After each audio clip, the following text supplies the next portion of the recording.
Welcome to Science Fiction Stories, the home of my vintage paperback science fiction novel collection. All out-of-print books. Please be sure to like, comment, and subscribe to this channel. Masters of Time by A.E van Vogt.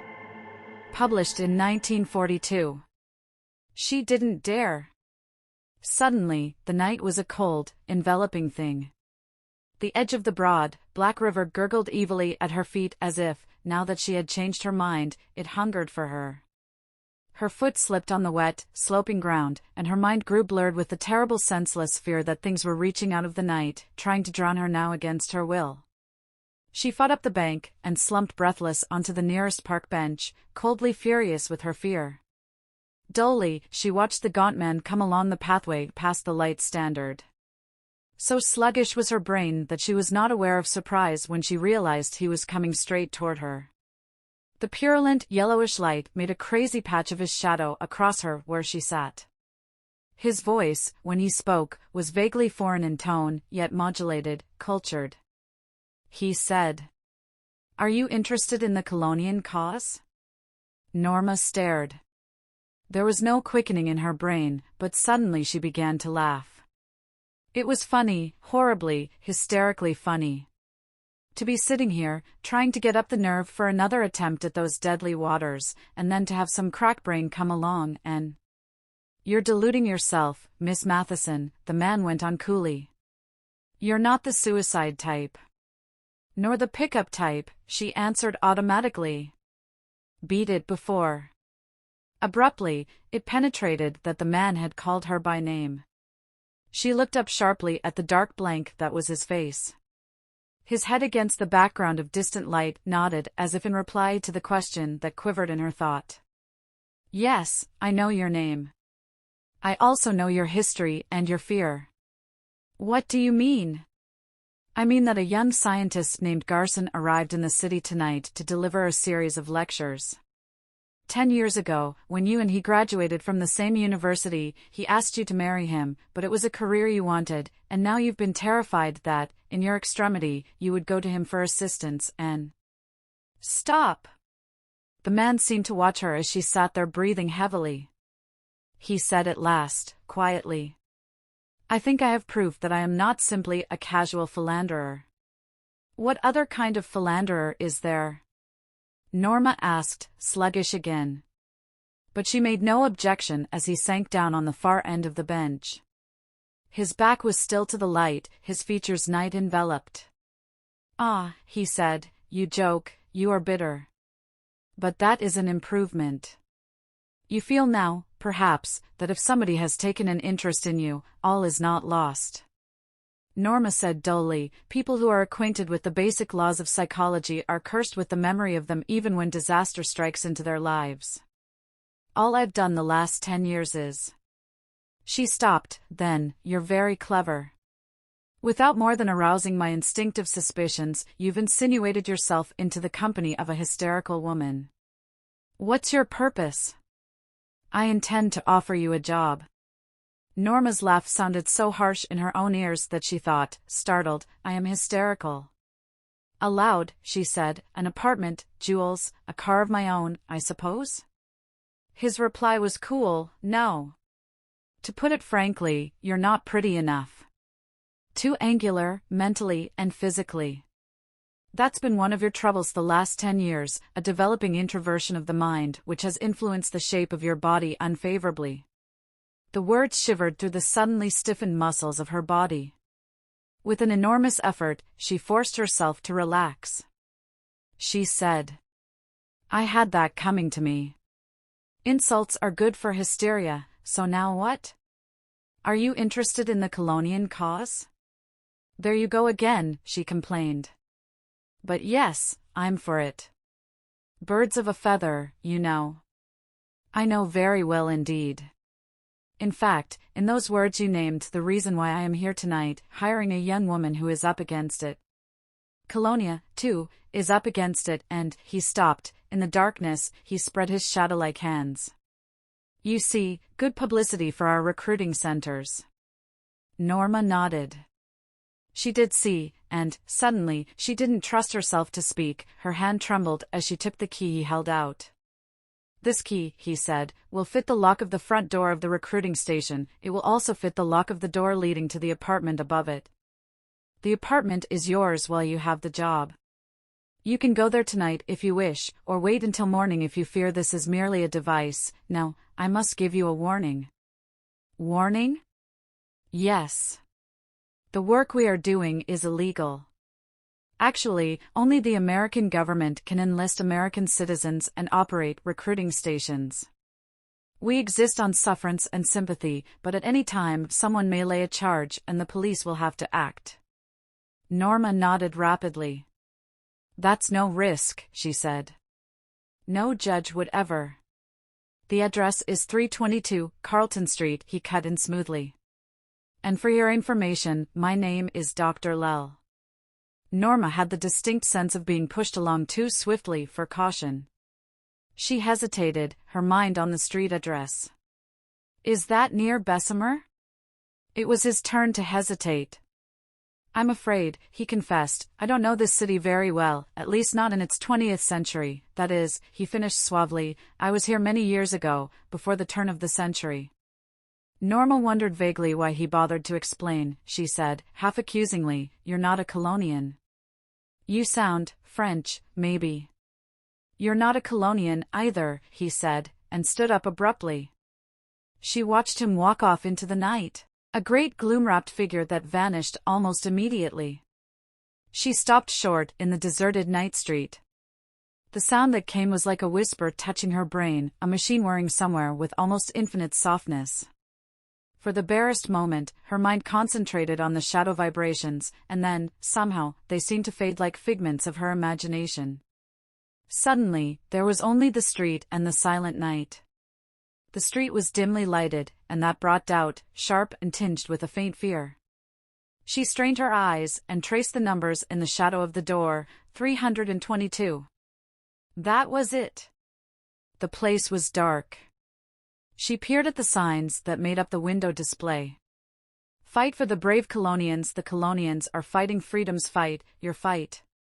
If you can pay your own way, it would be appreciated, otherwise we'll get you over."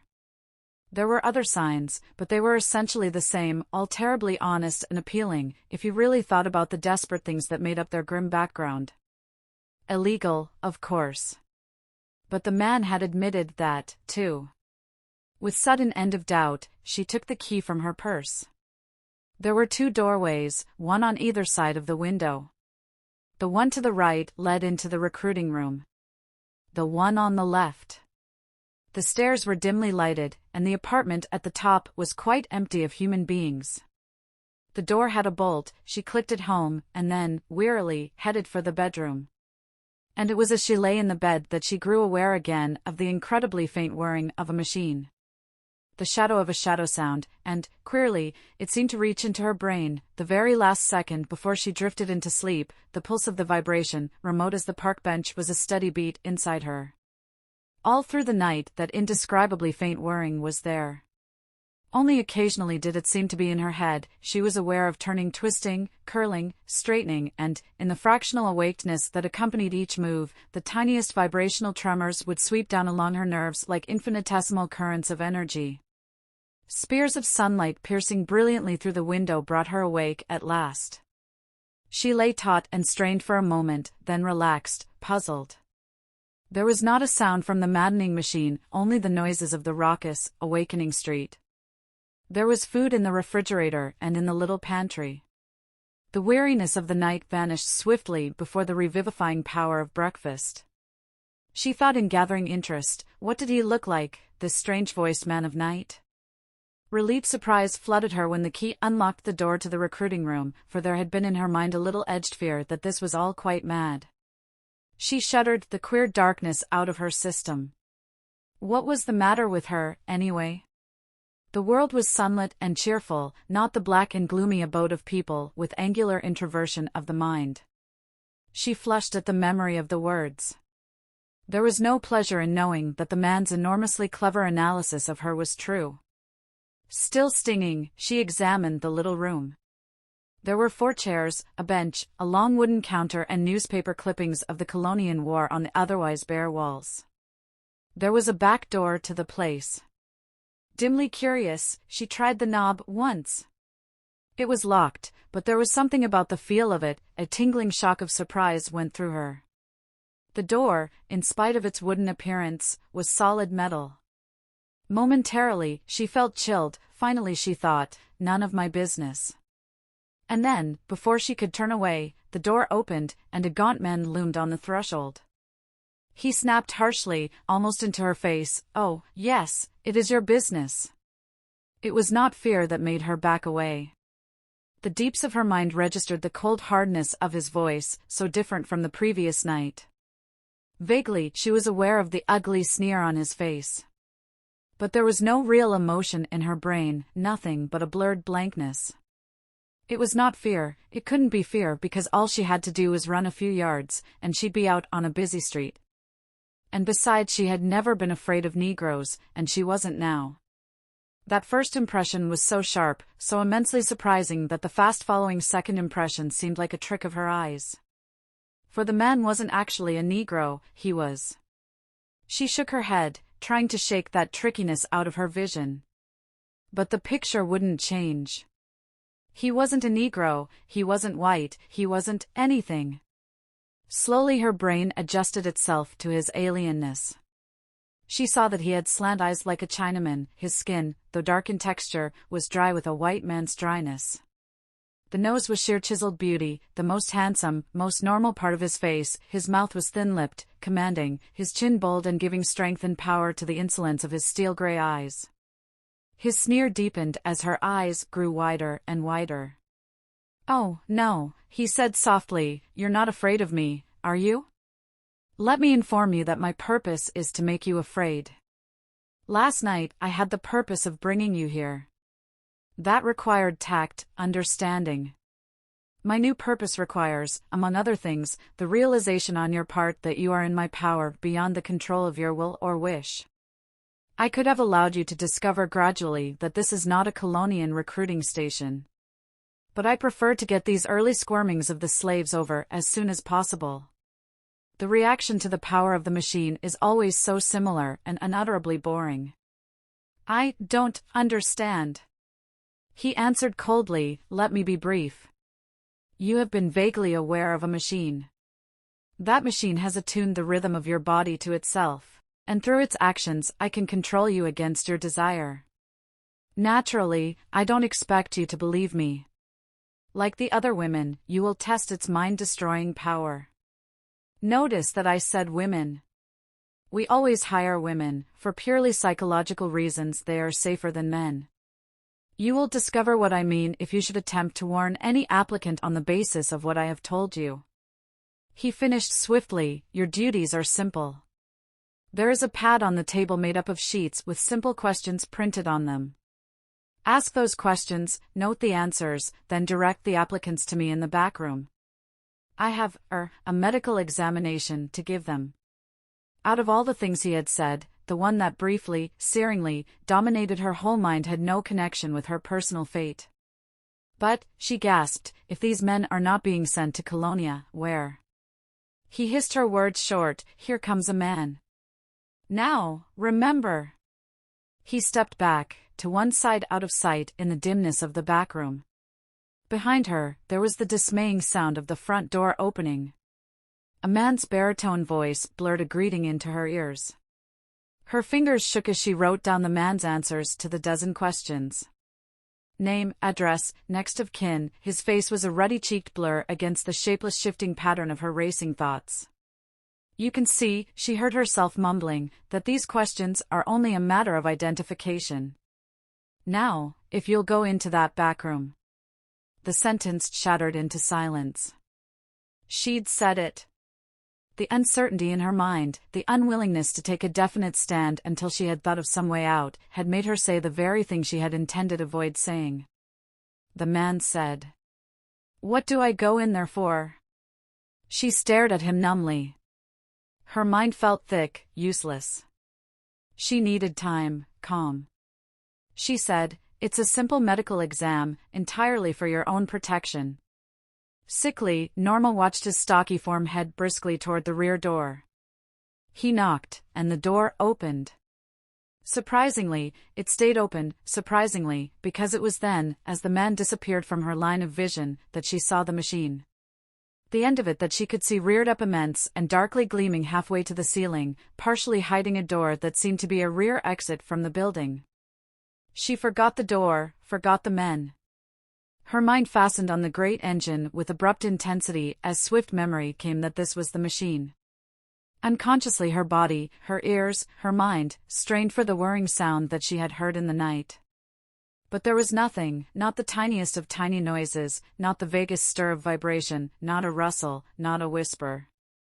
The machine crouched there, hugging the floor with its solidness, its clinging metal strength, and it was utterly dead, utterly motionless. The doctor's smooth, persuasive voice came to her. "I hope you don't mind going out the back door." "Mr. Barton.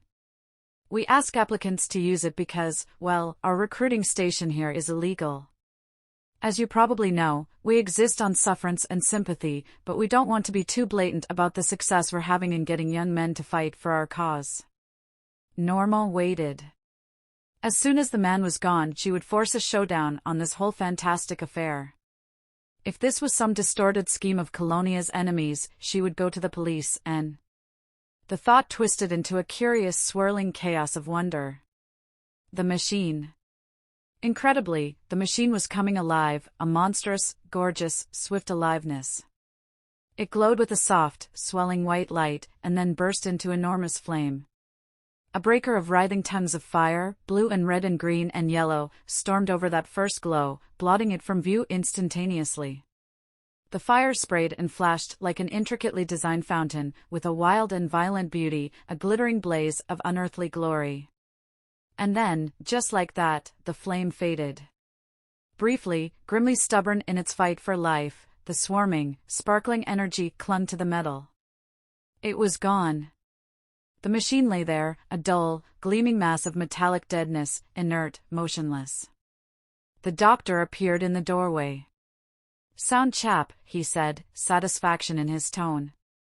"Heart requires a bit of glandular adjustment to eradicate the effects of bad diet.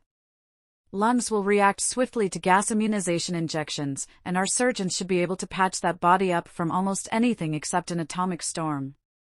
Norma licked dry lips. "What are you talking about?" she asked wildly. What happened to that man?" She was aware of him staring at her blandly. His voice was cool, faintly amused. "Why, he went out the back door." "He did not." She realized the uselessness of words. Cold with the confusion of her thought, she emerged from behind the counter. She brushed past him, and then, as she reached the threshold of the door leading into the rear room, her knees wobbled. She grabbed at the door jamb for support, and knew that she didn't dare go near that machine. With an effort, she said, "Will you go over there and open it?" He did so, smiling. The door squealed slightly as it opened. When he closed it, it creaked audibly, and the automatic lock clicked loudly. There had been no such sound. Norma felt the deepening whiteness in her cheeks. She asked, chilled, "What is this machine?" "Owned by the local electric company, I believe," he answered suavely, and his voice mocked her. "We just have permission to use the room, of course." "That's not possible," she said thickly. "Electric companies don't have machines in the back rooms of shabby buildings." He shrugged. "Really," he said indifferently, "this is beginning to bore me. I have already told you that this is a very special machine. You have seen some of its powers. Yet your mind persists in being practical after a 20th century fashion. I will repeat merely that you are a slave of the machine, and that it will do you no good to go to the police, entirely aside from the fact that I saved you from drowning yourself, and gratitude alone should make you realize that you owe everything to me, nothing to the world you were prepared to desert. However, that is too much to expect. You will learn by experience." Quite calmly, Norma walked across the room. She opened the door, and then, startled that he had made no move to stop her, turned to stare at him. He was still standing where she had left him. He was smiling. "You must be quite mad," she said after a moment. "Perhaps you had some idea that your little trick, whatever it was, would put the fear of the unknown into me. Let me dispel that right now. I'm going to the police, this very minute." The picture that remained in her mind as she climbed aboard the bus was of him standing there, tall and casual and terrible in his contemptuous derision. The chill of that memory slowly mutilated the steady tenor of her forced calm. The sense of nightmare vanished as she climbed off the streetcar in front of the imposing police building. Sunshine splashed vigorously on the pavement, cars honked, the life of the city swirled lustily around her and brought wave on wave of returning confidence. The answer, now that she thought of it, was simplicity itself. Hypnotism. That was what had made her see a great, black, and used engine burst into mysterious flames. And no hypnotist could force his will on a determined, definitely opposed mind. Burning inwardly with abrupt anger at the way she had been tricked, she lifted her foot to step on the curb, an amazed shock stung into her brain. The foot, instead of lifting springily, dragged, her muscles almost refused to carry the weight. She grew aware of a man less than a dozen feet from her, staring at her with popping eyes. "Good heavens," he gasped audibly. "I must be seeing things." He walked off rapidly, and the part of her thoughts that registered his odd actions simply tucked them away. She felt too dulled, mentally and physically, even for curiosity. With faltering steps she moved across the sidewalk. It was as if something was tearing at her strength, holding her with invisible but immense forces. The machine, she thought, and panic blazed through her. Willpower kept her going. She reached the top of the steps and approached the big doors.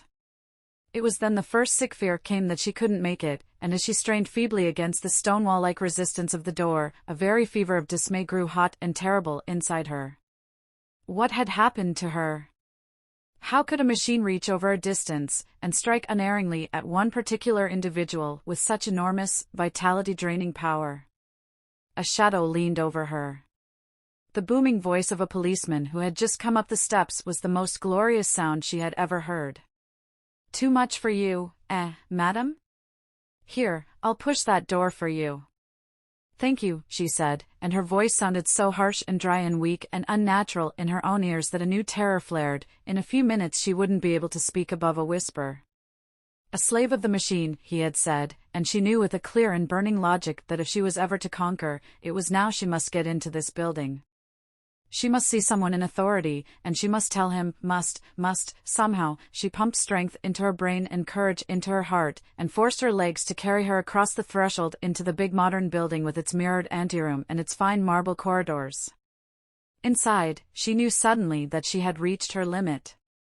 She stood there on the hard floor, and felt her whole body shaking from the enormous effort it took simply to stay erect. Her knees felt dissolved and cold, like ice turning to strengthless liquid. She grew aware that the big policeman was hovering uncertainly beside her. "Anything I can do, Mother?" he asked heartily. "Mother," she echoed mentally with a queer sense of insanity. Her mind skittered off after the word. Did he really say that, or had she dreamed it? Why, she wasn't a mother. She wasn't even married. She fought the thought off. She'd have to pull herself together, or there was madness here.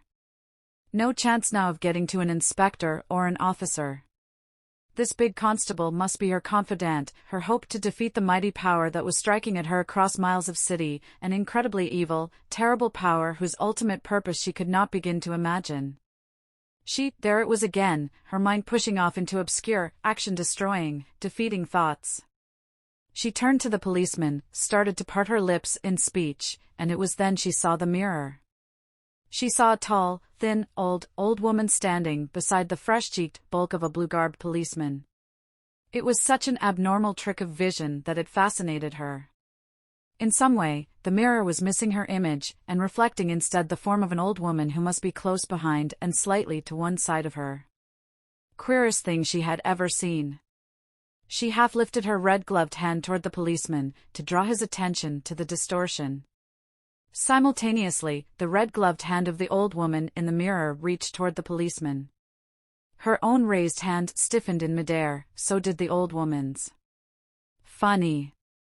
Puzzled, she drew her gaze from the mirror and stared with briefly blank vision at that rigidly uplifted hand. A tiny, uneven bit of her wrist was visible between the end of the glove and the end of sleeve of her serge suit. Her skin wasn't really as dark as that. Two things happened then. A tall man came softly through the door, Dr. Lell, and the big policeman's hand touched her shoulder.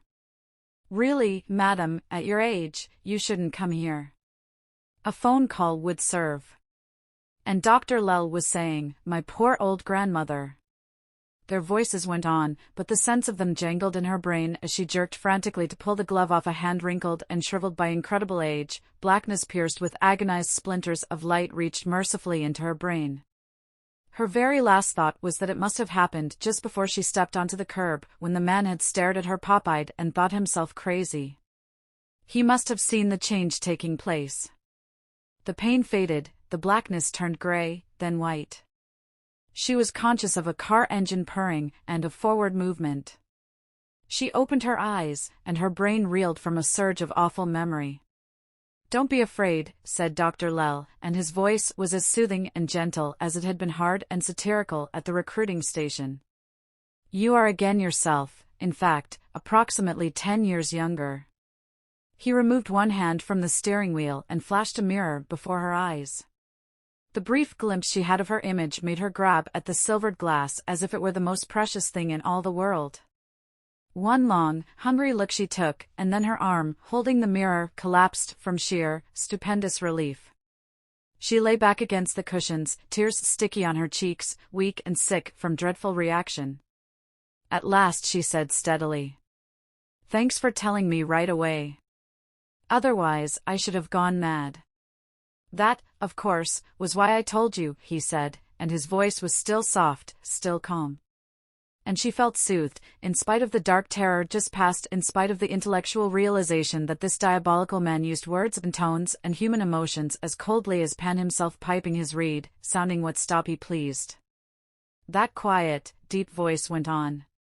"You see, you are now a valuable member of our 20th century staff, with a vested interest in the success of our purpose. You thoroughly understand the system of rewards and punishments for good or bad service. You will have food, a roof over your head, money to spend, and eternal youth. Woman, look at your face again, look hard, and rejoice for your good fortune. Weep for those who have nothing but old age and death as their future. Look hard, I say." It was like gazing at a marvelous photograph out of the past, except that she had been somewhat prettier in the actuality, her face more rounded, not so sharp, more girlish. She was 20 again, but different, more mature, leaner. She heard his voice go on dispassionately, a distant background to her own thoughts, feeding at the image in the mirror. He said, "As you can see, you are not truly yourself as you were at 20. This is because we could only manipulate the time tensions which influenced your 30-year-old body according to the rigid mathematical laws governing the energies and forces involved. We could not undo the harm wrought these last rather prim, introvert years of your life because you have already lived them, and nothing can change that." It came to her that he was talking to give her time to recover from the deadliest shock that had ever stabbed into a human brain. And for the first time she thought, not of herself, but of the incredible things implied by every action that had occurred, every word spoken. "Who are you?" He was silent, the car twisted in and out of the clamorous traffic, and she watched his face now, that lean, strange, dark, finely chiseled, evil face with its glittering dark eyes. For the moment she felt no repulsion, only a gathering storm of fascination at the way that strong chin tilted unconsciously as he said in a cold, proud, ringing voice, "We are masters of time. We live at the farthest frontier of time itself, and all the ages belong to us. No words could begin to describe the vastness of our empire or the futility of opposing us. We..." He stopped. Some of the fire faded from his dark eyes. His brows knit, his chin dropped, his lips clamped into a thin line, then parted as he snapped, I hope that any vague ideas you have had for further opposition will yield to the logic of events and of fact. Now you know why we hire women who have no friends. You devil! She half sobbed the words. Ah, he said softly, I can see you understand a woman's psychology. 2 final points should clinch the argument I am trying to make. First, I can read your mind, every thought that comes into it, every vaguest emotion that moves it. And second, before establishing the machine in that particular building, we explored the years to come, and during all the time investigated, found the machine unharmed, its presence unsuspected by those in authority. Therefore, the future record is that you did nothing. I think you will agree with me that this is convincing. Norma nodded dully, her mirror forgotten. Yes, she said, yes, I suppose it is. Miss Norma Matheson, Colonian Recruiting Station, 322, Carlton Street, Dear Norma. I made a point of addressing the envelope of this letter to you care of general delivery, instead of the above address. I would not care to put you in any danger, however imaginary. I use the word imaginary deliberately, for I cannot even begin to describe how grieved and astounded I was to receive such a letter from the girl I once loved. It's 11 years since I proposed on graduation day, isn't it, and how amazed I was by your questions and statements re time travel. I might say that if you are not already mentally unbalanced, you will be shortly unless you take hold of yourself. The very fact that you were nerving yourself to commit suicide when this man, Dr. Lell, hired you from a park bench to be clerk in the recruiting station at the foregoing address is evidence of hysteria. You could have gone on city relief.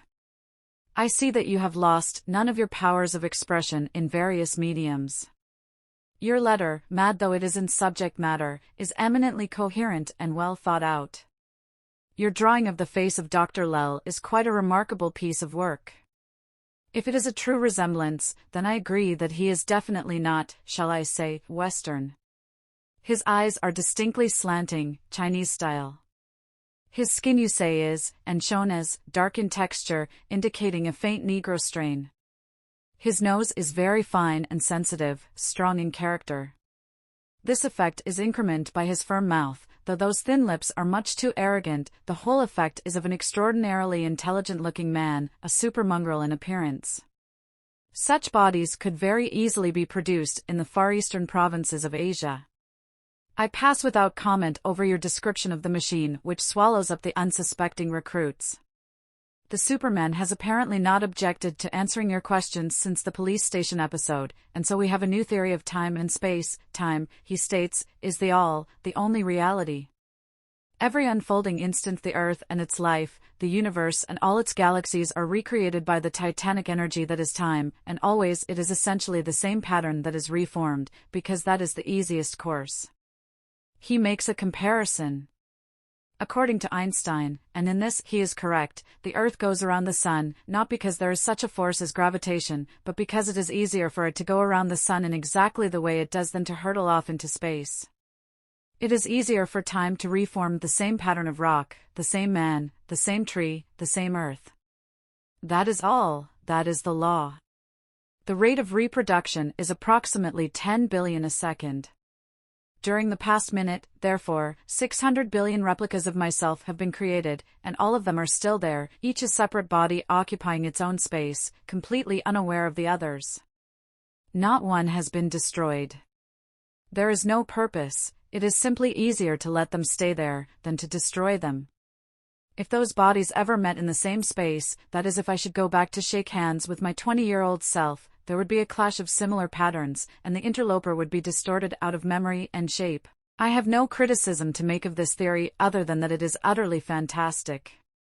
However, it is very interesting in the vivid picture it draws of an eternity of human beings, breeding and living and dying in the quiet eddies of the time stream, while the great current flares on ahead in a fury of incredible creation.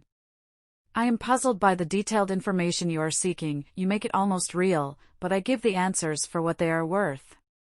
1. Time travel would naturally be based on the most rigid mechanical laws. 2. It seems plausible that they would be able to investigate your future actions. 3. Dr. Lell used phrases such as atomic storm and gas immunization injections.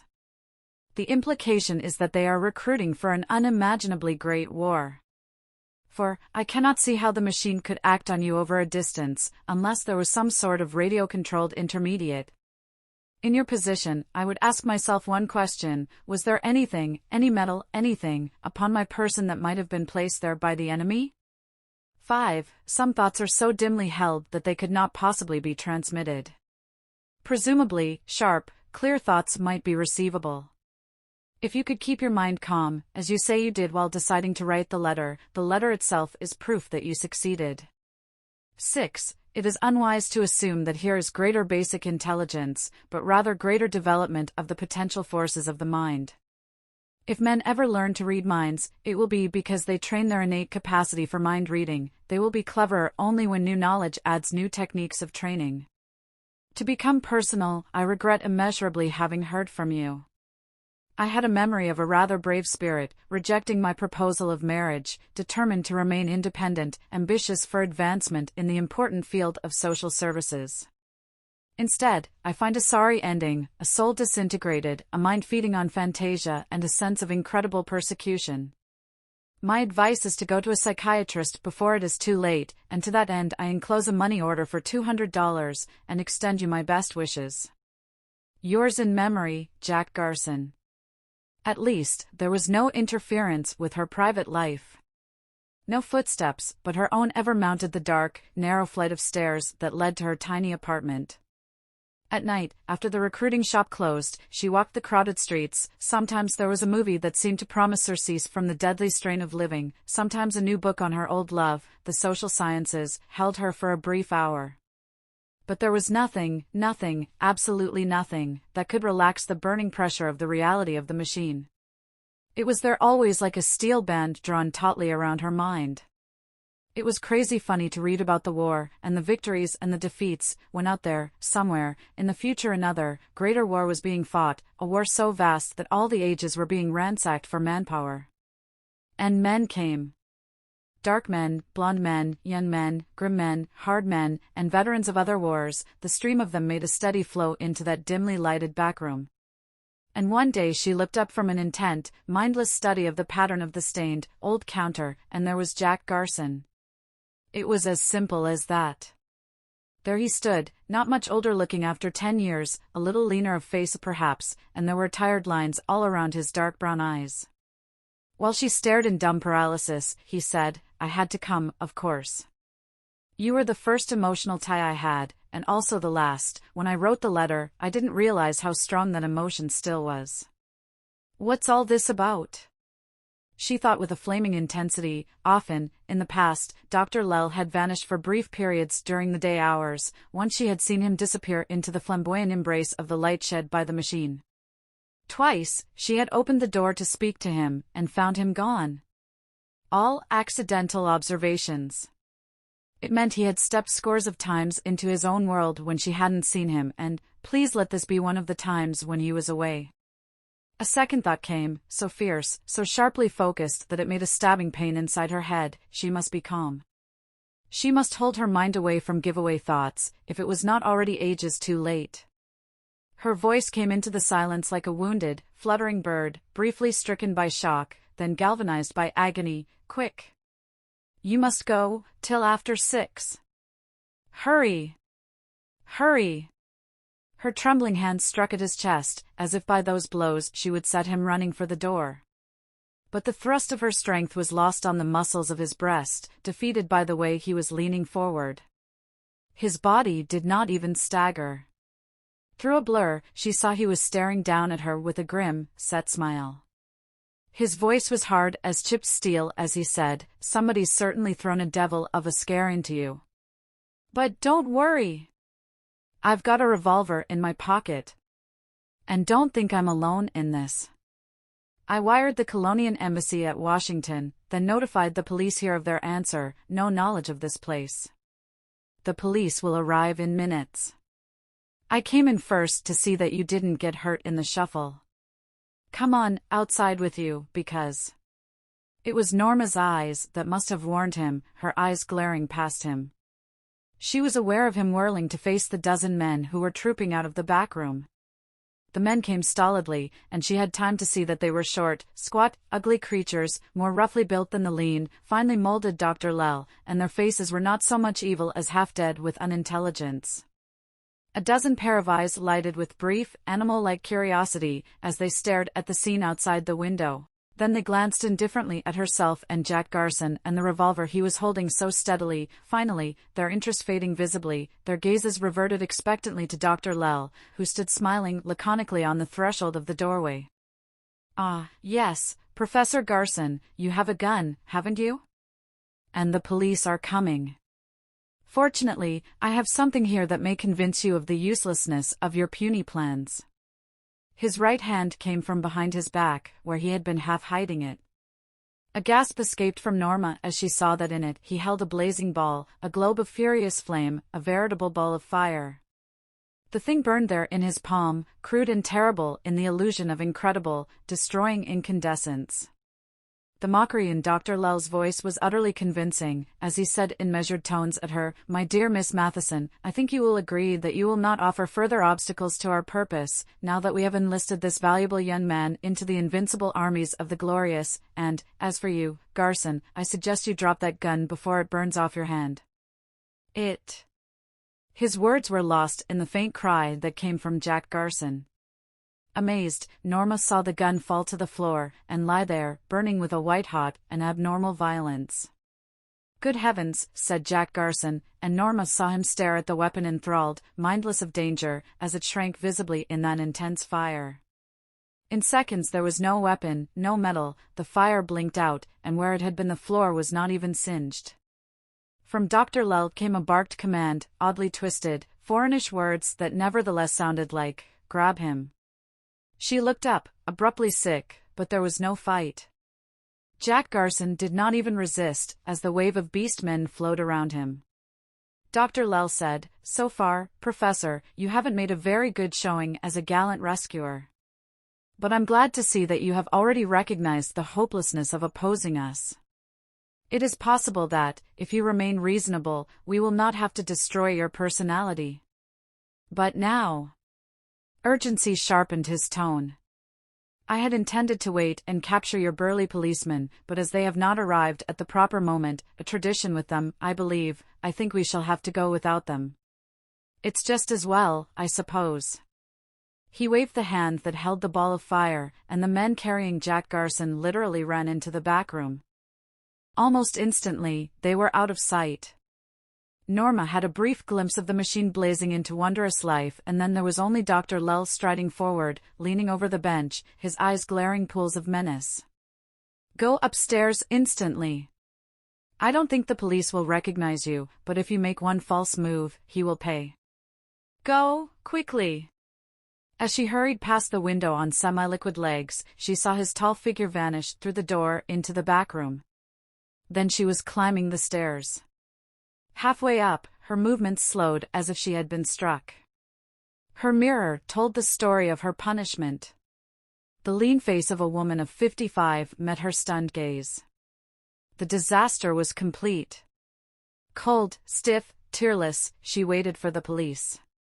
For Garson, the world of the future began as a long, dim corridor that kept blurring before his unsteady vision.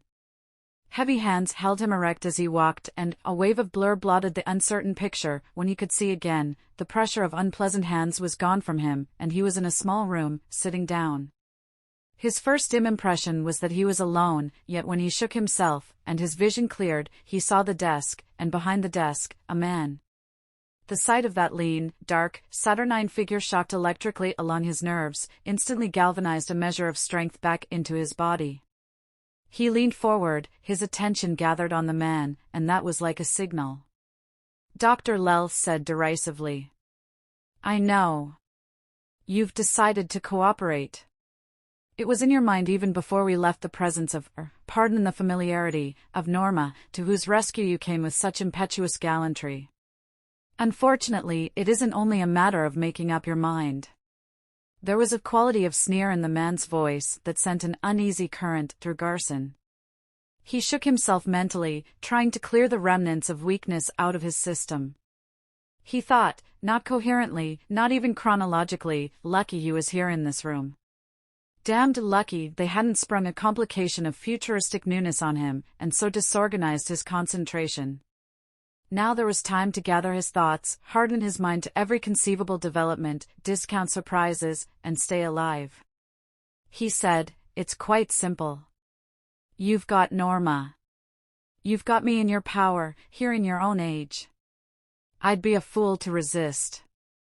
Dr. Lell regarded him almost pityingly for a moment. And then, there was no doubt of the sneer as he spoke. "My dear Professor Garson, discussion at this point would be utterly futile. My purpose is merely to discover if you are the type we can use in our laboratories. If you are not, the only alternative is the depersonalizing chamber. I can say this much, men of your character type have not, on the average, been successful in passing our tests." That was real, every word like a penetrating edge thing. Actually, in spite of his sneers and his amused contempt, actually this man was indifferent to him. There was only the test, whatever that was, and his own conscious life at stake. The important thing was to stay calm, and to stick leech-like to this one tremendous subject. Before he could speak, Dr. Lell said in a curiously flat voice, "We have a machine that tests human beings for degree of recalcitrancy. The observer machine will speak to you now." "What is your name?" said a voice out of the thin air beside Garson. Garson jumped, his brain staggered, literally, and there was a terrible moment of unbalance. The dim, dismayed thought came that, in spite of determination, he had been caught off guard, and there was the still vaguer thought that, without his being aware of it, he had actually been in a state of dangerous tension. With a terrific effort, he caught himself. He saw that Dr. Lell was smiling again, and that helped. Trembling, he leaned back in his chair, and, after a moment, he was sufficiently recovered to feel a surge of anger at the way the chill clung to his body, and at the tiny quaver in his voice, as he began to answer. "My name is John Belmore Garson, age 33, professor of physics at the University of Research Scientist, blood type number." There were too many questions, an exhaustive drain of detail out of his mind, the history of his life, his aspirations. In the end, the deadly truth was a cold weight inside him. His life, his conscious life, was at stake now, this minute. Here was not even the shadow of comedy, but a precise, thorough, machine-like grilling. He must pass this test or... "Dr. Lell!" The insistent voice of the machine broke in. "What is the state of this man's mind at this moment?" Dr. Lell said promptly, coolly, "A state of tremendous doubt. His subconscious is in a turmoil of uncertainty. I need hardly add that his subconscious knows his character." Garson drew a deep breath. He felt utterly sick at the simple way he had been disintegrated. And by one newness. A machine that needed neither telephone nor radio, if it was a machine. His voice was a rasping thing in his own ears, as he snapped. "My subconscious can go straight to hell. I'm a reasonable person. I've made up my mind. I play ball with your organization to the limit." The silence that followed was unnaturally long, and when at last the machine spoke, his relief lasted only till its final words penetrated. The disembodied voice said coldly, "I am pessimistic, but bring him over for the test after the usual preliminaries." Preliminaries. Was it possible that this mind-shaking test had been but the preliminary to the preliminary of the real test? Rigid with dismay, he stood up to follow the bleakly smiling Dr. Lell out of the room. He began to feel better as he walked behind Dr. Lell along the gray-blue hallway. In a small way, he had won. Whatever these other tests were, how could they possibly ignore his determined conviction that he must cooperate? As for himself, there was this colossal world of the future. Surely, he could resign himself to his lot for the duration of this silly war and lose himself in the amazing immensity of a science that included time machines, fireballs, and observer machines that judged men with a cold, remorseless logic and spoke out of thin air. He frowned. There must be some trick to that, some telephone in the nearby wall. Damned if he'd believed that any force could focus sound without intermediary instruments, just as Norma couldn't have been made older in the police station without. The thought collapsed. For a paralyzed moment, he stared down where the floor had been. It wasn't there.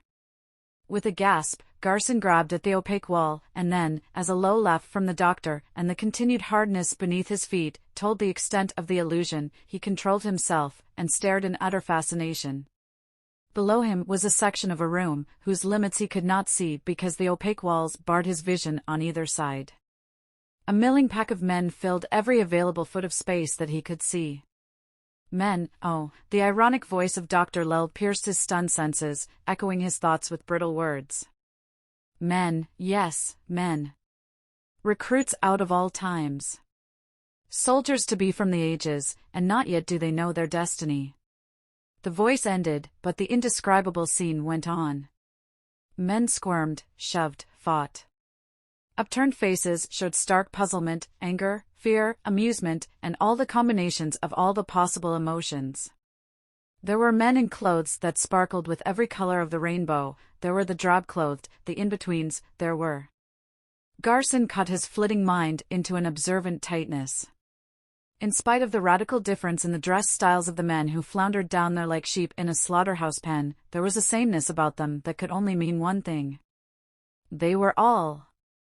You're right. It was that cool, taunting voice again. They're all Americans, all from this one city now called Delpa. From our several thousand machines located in the various ages of Delpa, we obtain about 4,000 men an hour during the daylight hours. What you see below is the main receiving room. The recruits come sliding down the time chutes, and are promptly revived and shoved in there. Naturally at this stage, there is a certain amount of confusion. But let us proceed further. Garson scarcely noticed as the solid floor leaped into place beneath his feet. The vague thought did come that at no time had he seen Dr. Lell press a button or manipulate a control of any kind, neither when the observer machine spoke with ventriloquistic wizardry, nor when the floor was made invisible, nor now when it again became opaque. Possibly here was some form of mental control. His mind leaped to a personal danger. What was the purpose of this preliminary? Were they showing him horror, then watching his reactions? He felt abrupt rage. What did they expect from a man brought up in 20th century environment? Nothing here had anything to do with his intellectual conviction that he was caught and that therefore he must cooperate. But 4,000 men in 1 hour from one city. Why, it meant. And here, Dr. Lell said, and his voice was as calm as the placid waters of a pond, we have one of several hundred smaller rooms that make a great circle around the primary time machine. You can see the confusion has diminished. Truth, Garson thought, had never suffered greater understatement than those words. There was absolute absence of confusion. Men sat on Chesterfields. Some were looking at books, others chatted like people in a silent movie, their lips moved, but no sound penetrated the elusive transparency of the floor. I didn't, came that calm, smooth, confident voice, show you the intermediate stage that leads up to this club-like atmosphere. 1,000 frightened men confronted with danger could make trouble. But we winnow them down psychologically and physically till we have one man going through that door at the end of the room. There's one going now. Let us by all means follow him. You see, at this point we dispense with coddling and bring forth the naked reality. The reality was a metal, boiler-shaped affair, with a furnace-like door, and 4 beast humans simply grabbed the startled newcomer and thrust him feet first into the door. The man must have screamed, for, once, his face twisted upward, and the contorted fear, the almost idiotic gaping and working of the mouth came at Garson like some enormous physical blow. As from a great distance, he heard Dr. Lell say, "It helps at this stage to disorganize the patient's mind, for the depersonalizing machine can then do a better job." Abruptly, the impersonalness went out of his voice. In an icily curt tone, he said, "It is useless continuing this little lecture tour. To my mind, your reactions have fully justified the pessimism of the observer. There will be no further delay." The deadly words scarcely touched him. He was drained of emotion, of hope, and that first blaze of scientific eagerness was a dull, aching ember. After that incredible succession of blows, he accepted the failure verdict as merited. It was consciousness of the sardonic profile of his captor that brought the first emergence from that dark defeatism. Damn it, there was still the fact that he was logistically committed to this world. He'd have to harden himself, narrow his emotions down to a channel that would include only Norma and himself. If these people and their machine condemned on the basis of feelings, then he'd have to show them how stony cold his intellect could be. He braced himself. Where the devil was this all-knowing machine? The corridor ended abruptly in a plain, black door, exactly like all the other doors, that held not the faintest promise of anything important beyond. Amazingly, it opened onto a street. A street of the city of the future. Garson stiffened. His brain soared beyond contemplation of his own danger in a burning anticipation, and then, almost instantly, began to sag. Puzzled, he stared at a scene that was utterly different from his expectations. In a vague way, mindful of the effects of war, he had pictured devastated magnificence. Instead, before his gaze stretched a depressingly narrow, unsightly street. Dark unwashed buildings lowered up to hide the sun. A trickle of the squat semi-human men and women, beast-like creatures, moved stolidly along narrow areas of pavement marked off by black lines that constituted the only method of distinguishing the road from the sidewalk. The street stretched away for miles, and it was all like that, as far as he could see clearly. Intensely disappointed, conscious even of disgust, Garson turned away and grew aware that Dr. Lell was staring at him with a grim smile. The doctor said laconically, "What you are looking for, Professor Garson, you will not find, not in this or similar cities of the slaves, but in the palace cities of the glorious and the planetarians." He stopped, as if his words had brought an incredibly unpleasant thought. To Garson's amazement, his face twisted with rage, his voice almost choked, as he spat, "Those damnable planetarians. When I think what their so-called ideals are bringing the world to, The spasm of fury passed, he said quietly. Several hundred years ago, a mixed commission of glorious and planetarians surveyed the entire physical resources of the solar system. Men had made themselves practically immortal. Theoretically, this body of mine will last 1,000,000 years, barring major accidents. It was decided available resources would maintain 10 million men on Earth, 10 million on Venus, 5 million on Mars and 10 million altogether on the moons of Jupiter for 1,000,000 years at the then existing high standard of consumption, roughly amounting to about $4 million a year per person at 1,941 values. If in the meantime men conquered the stars, all these figures were subject to revision, though then, as now, the latter possibility was considered as remote as the stars themselves. Under examination, the problem, so apparently simple, has shown itself intricate beyond the scope of our mathematics. He paused, and Garson ventured, "We had versions of planned states in our time, too, but they always broke down because of human nature." That seems to have happened again. Not for a second had Garson considered his statement dangerous. The effect of his words was startling. The lean, handsome face became like frozen marble. Harshly, Dr. Lell said, "Do not dare to compare your Nazism or communism to us. We are the rulers of all future time, and who in the past could ever stand against us if we chose to dominate? We shall win this war, in spite of being on the verge of defeat, for we are building the greatest time-energy barrier that has ever existed. With it, we shall destroy, or no one will win. We'll teach those moralistic scum of the planets to prate about man's rights and the freedom of the spirit. Blast them all." It was stunning. There was a passion of pride here, a violence of emotion altogether outside any possible anticipation. And yet, the fact remained that his own opinions were what they were, and he could not actually hope to conceal them from either Dr. Lell or the observer. "I see an aristocratic hierarchy and a swarm of beast men slaves. How do they fit into the picture, anyway? What about the resources they require? There certainly seem to be hundreds of thousands in this city alone." The man was staring at him in rigid hostility that brought a sudden chill to Garson's spine. Genuinely, he hadn't expected that any reasonable statement he might make would be used against him. Dr. Lell said too quietly, "Basically, they do not use any resources. They live in cities of stone and brick, and eat the produce of the indefatigable soil. His voice was suddenly as sharp as steel. And now, Professor Garson, I assure you that you have already condemned yourself. The observer is located in that metal building across the street because the strain of energy from the great primary time machine would affect its sensitive parts if it was any nearer. I can think of no other explanation that you require, and I certainly have no desire to remain in the company of a man who will be an automaton in half an hour. Come along! Briefly, there was no impulse in him to argue, nothing but awareness of this monstrous city. Here it was again, the old story of the aristocrat justifying his black crime against his fellow man. Originally, there must have been deliberate physical degradation, deliberate misuse of psychology. The very name by which these people called themselves, the Glorious, seemed a heritage from days when dastardly and enormous efforts must have been made to arouse hysterical hero worship in the masses. Dr. Lell's dry voice said, "Your disapproval of our slaves is shared by the planetarians. They also oppose our methods of depersonalizing our recruits. It is easy to see that they and you have many things in common, and if only you could escape to their side."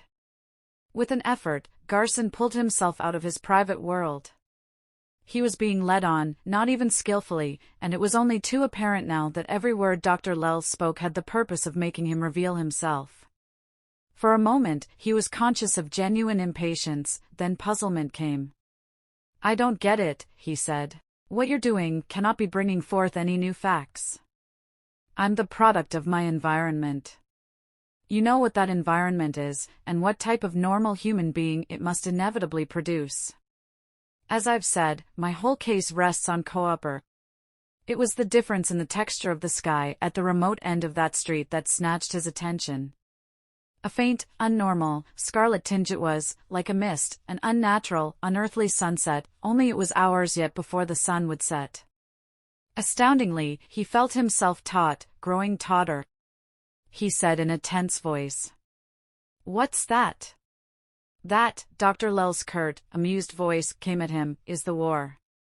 Garson restrained a crazy impulse to burst out laughing.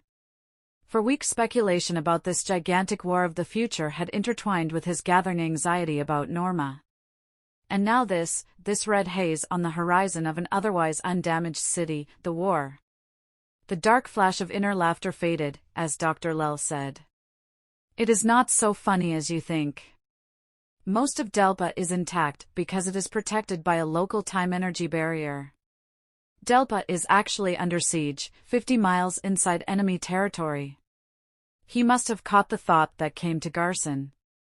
He said good-humoredly, "You're right. All you have to do is get out of Delpa, and you'll be safe." Garson said angrily, "It's a thought that would occur naturally to any intelligent person. Don't forget you have Miss Matheson." Dr. Lell seemed not to have heard. "The red haze you see is the point where the enemy has neutralized our energy barrier. It is there that they attack us unceasingly day and night with an inexhaustible store of robot machines. We are unfortunate in not having the factory capacity in Delpa to build robot weapons, so we use a similar type manned by depersonalized humans. Unfortunately, again, the cost in lives is high, 98% of recruits. Every day, too, we lose about 40 feet of the city, and, of course, in the end, Delpa will fall." He smiled, an almost gentle smile. Garson was amazed to notice that he seemed suddenly in high good humor. Dr. Lell said, "You can see how effective even a small time energy barrier is. When we complete the Great Barrier 2 years hence, our entire front line will be literally impregnable. And now, as for your cooperation argument, it's worthless. Men are braver than they think, braver than reason. But let's forget argument. In a minute, the machine will give us the truth of this matter." At first sight, the observer machine was a solid bank of flickering lights that studied oddly, seemed almost to glare as they surveyed him. Garson stood quite still, scarcely breathing. A dim thought came that this wall of black metal machine and lights was utterly unimpressive. He found himself analyzing the lack. It was too big and too stationary. If it had been small and possessed of shape, however ugly, and movement, there might have been a suggestion of abnormal personality. But here was nothing but a myriad of lights. As he watched, the lights began to wink again. Abruptly they blinked out, all except a little colored design of them at the bottom right-hand corner. Behind him, the door opened, and Dr. Lell came into the silent room. "I'm glad," he said quietly, "that the result was what it was. We are desperately in need of good assistance." To illustrate, he went on, as they emerged into the brightness of the unpleasant street, "I am, for instance, in charge of the recruiting station in 1941, but I'm there only when an intertime alarm system has warned me. In the interim, I am employed on scientific duties of the second order, first order being work that, by its very nature, must continue without interruption." They were back in the same great building from which he had come, and ahead stretched the same grey-blue, familiar corridor, only this time Dr. Lell opened the first of several doors. He bowed politely. "After you, Professor." A fraction too late, Carson's fist flailed the air where that dark, strong face had been. They stared at each other, Carson tight-lipped, his brain like a steel bar.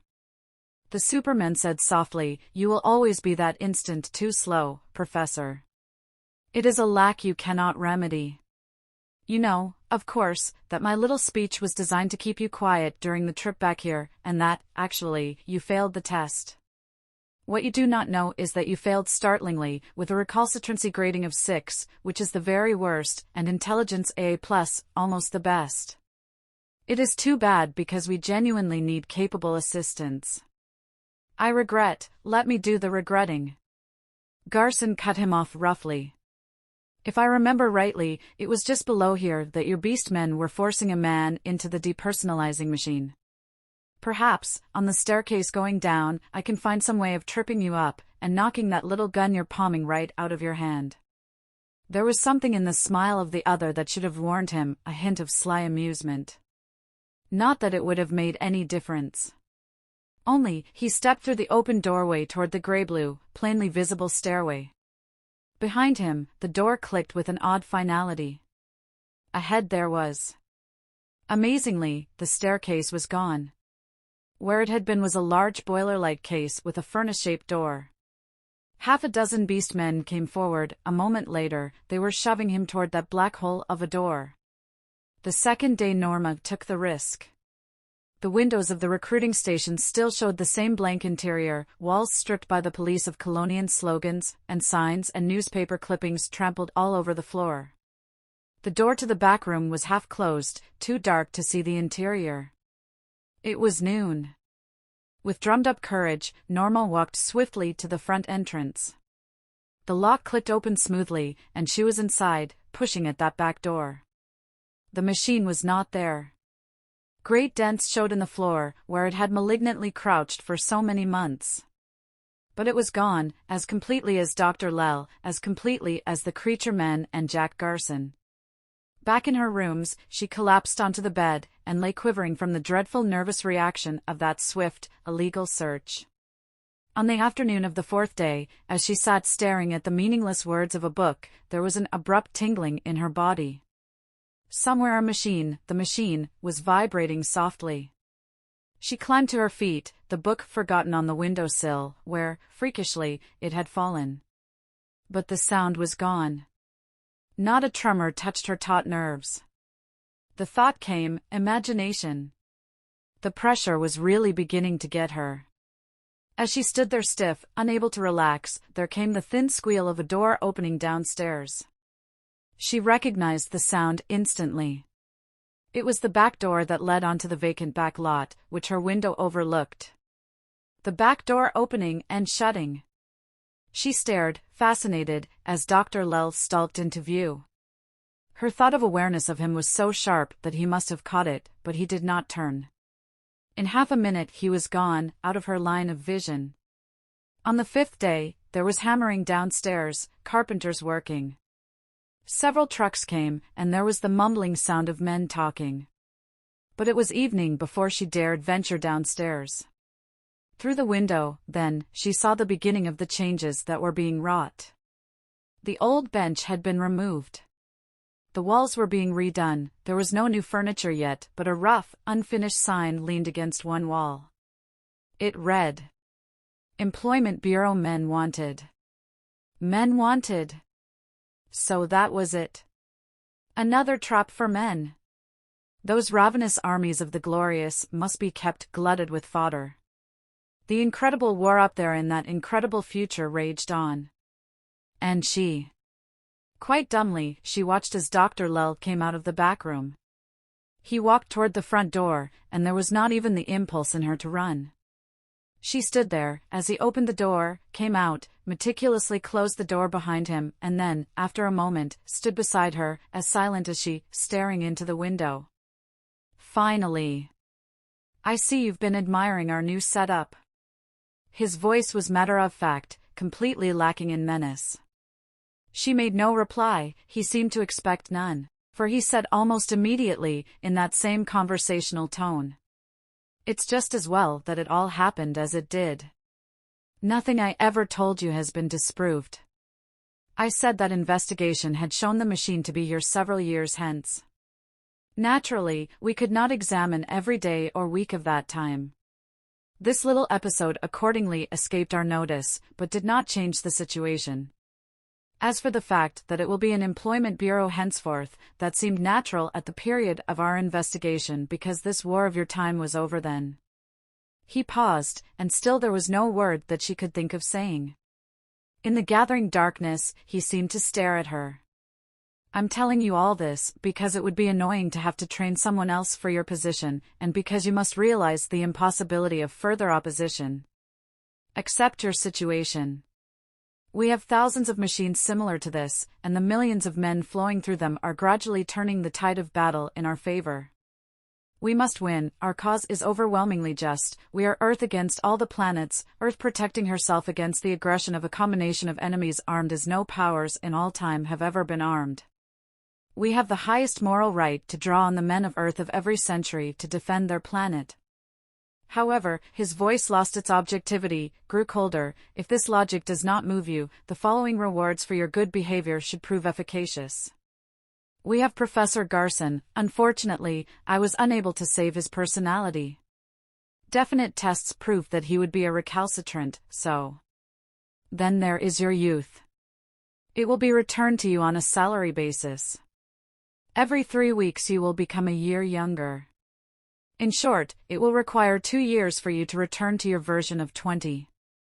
He finished on a note of command. A week from today, this bureau will open for business. You will report at 9 o'clock. This is your last chance. Goodbye. In the darkness, she watched his shape turn. He vanished into the gloom of the building. She had a purpose. At first, it was a tiny mind growth that she wouldn't admit into her consciousness. But gradually embarrassment passed, and the whole world of her thought began to organize around it. It began with the developing realization that resistance was useless. Not that she believed in the rightness of the cause of Dr. Lell and of this race that called itself the Glorious, although his story of Earth against the planets had put the first doubt into her brain. As, she knew, he had intended it should. The whole affair was simpler than that. One woman had set herself against the men of the future. What a silly thing for one woman to do. There remained Jack Garson. If she could get him back, poor, broken, strange creature that he must be now with his personality destroyed, somehow she would make amends for having been responsible, but... She thought, what madness to hope that they'd give him back to her, ever. She was the tiniest cog in a vast war machine. Nevertheless, the fact remained. She must get him back. The part of her brain that was educated, civilized, thought, what an elemental purpose, everything drained out of her, but the basic of basics, one woman concentrating on the one man. But the purpose was there, unquenchable. The slow months dragged, and, once gone, seemed to have flashed by. Suddenly, the Great War was over, and swarms of returned soldiers made the streets both dangerous and alive. One night she turned a corner and found herself on a street she hadn't visited for some time. She stopped short, her body stiffening. The street ahead was thick with men, but their presence scarcely touched her mind. Above all that confusion of sound, above the catcalls, above the roar of streetcars and automobiles, above the totality of the cacophonous combination, there was another sound, an incredibly softer sound, the whisper of a time machine. She was miles from the employment bureau with its machine, but the tiny tremor along her nerves was unmistakable.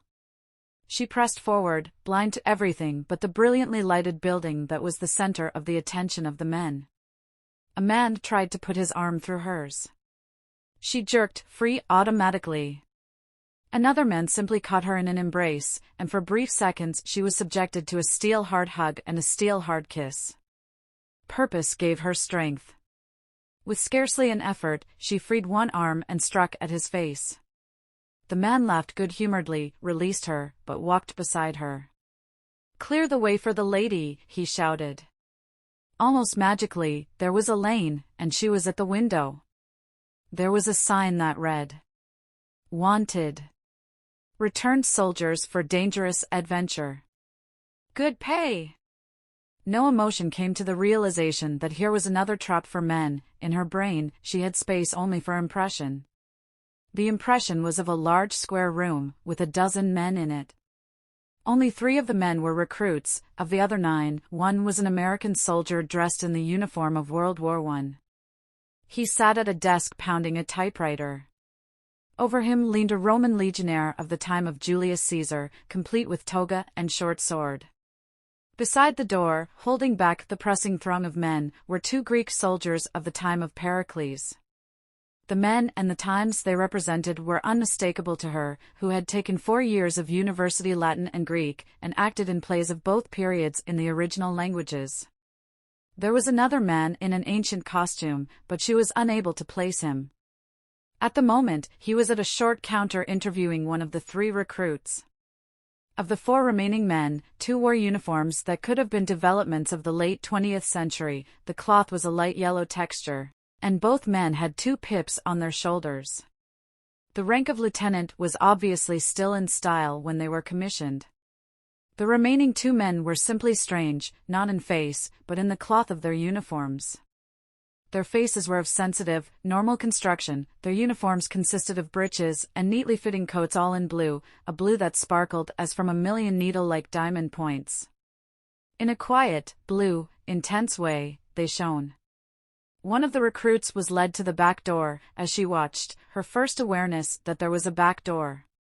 The door opened. She had the briefest glimpse of a towering machine and a flashing picture of a man who was tall and dark of face, and who might have been Dr. Lell. Only he wasn't. But the similarity of race was unmistakable. The door closed, and one of the Greeks guarding the outer entrance said, "All right, 2 more of you fellows can come in."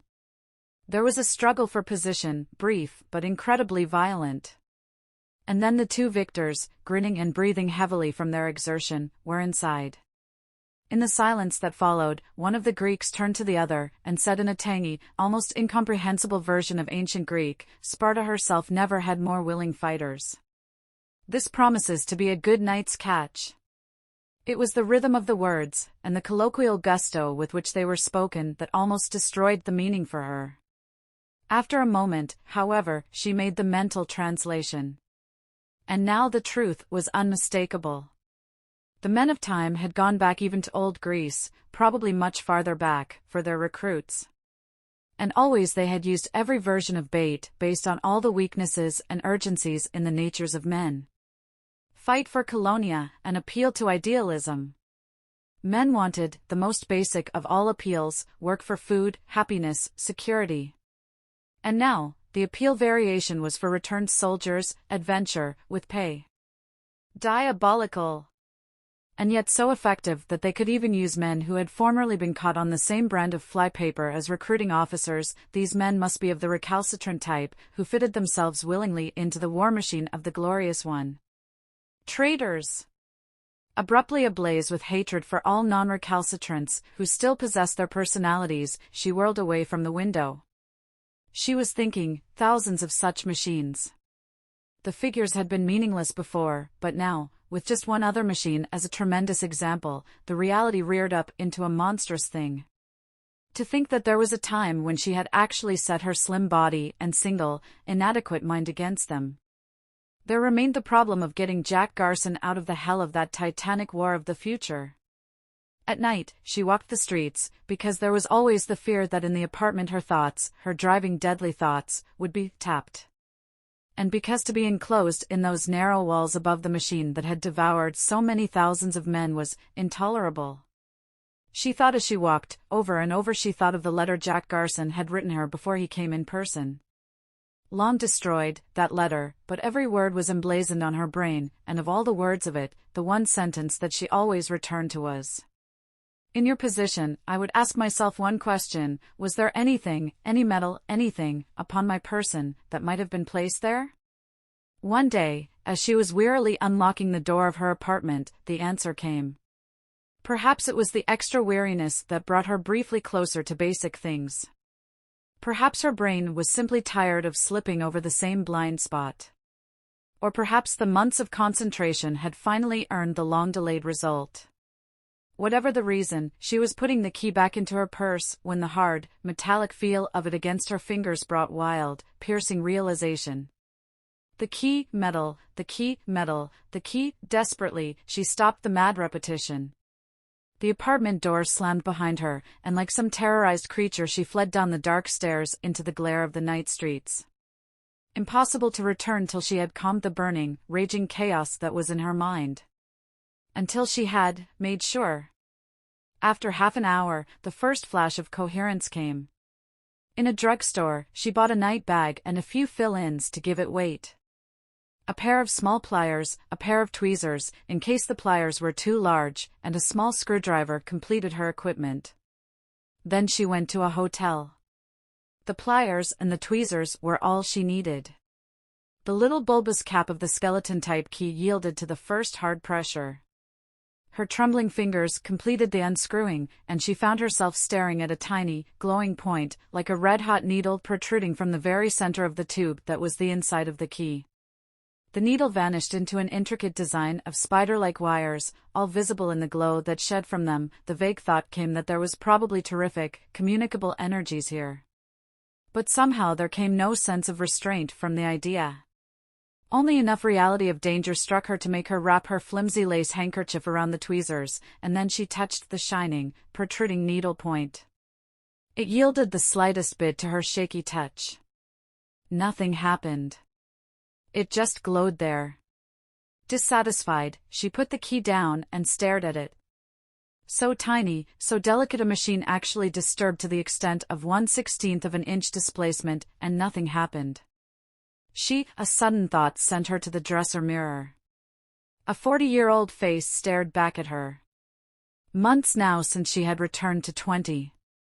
And now, in a flash, she was 40. The little touch of the pin against the needle's end, pushing, had aged her 20 years. That explained what had happened at the police station. It meant, if she could only pull it back, she fought to steady her fingers, then applied the tweezers. She was 20 again. Abruptly weak, she lay down on the bed. She thought, somewhere in the world of time and space was the still living body of the man that had been Jack Garson. But for him, she could throw this key thing into the river 3 blocks away, take the first train east or west or south, anywhere, and the power of the machine would be futile against her. Dr. Lell would not even think of searching for her once she had lost herself in the swarm of humankind.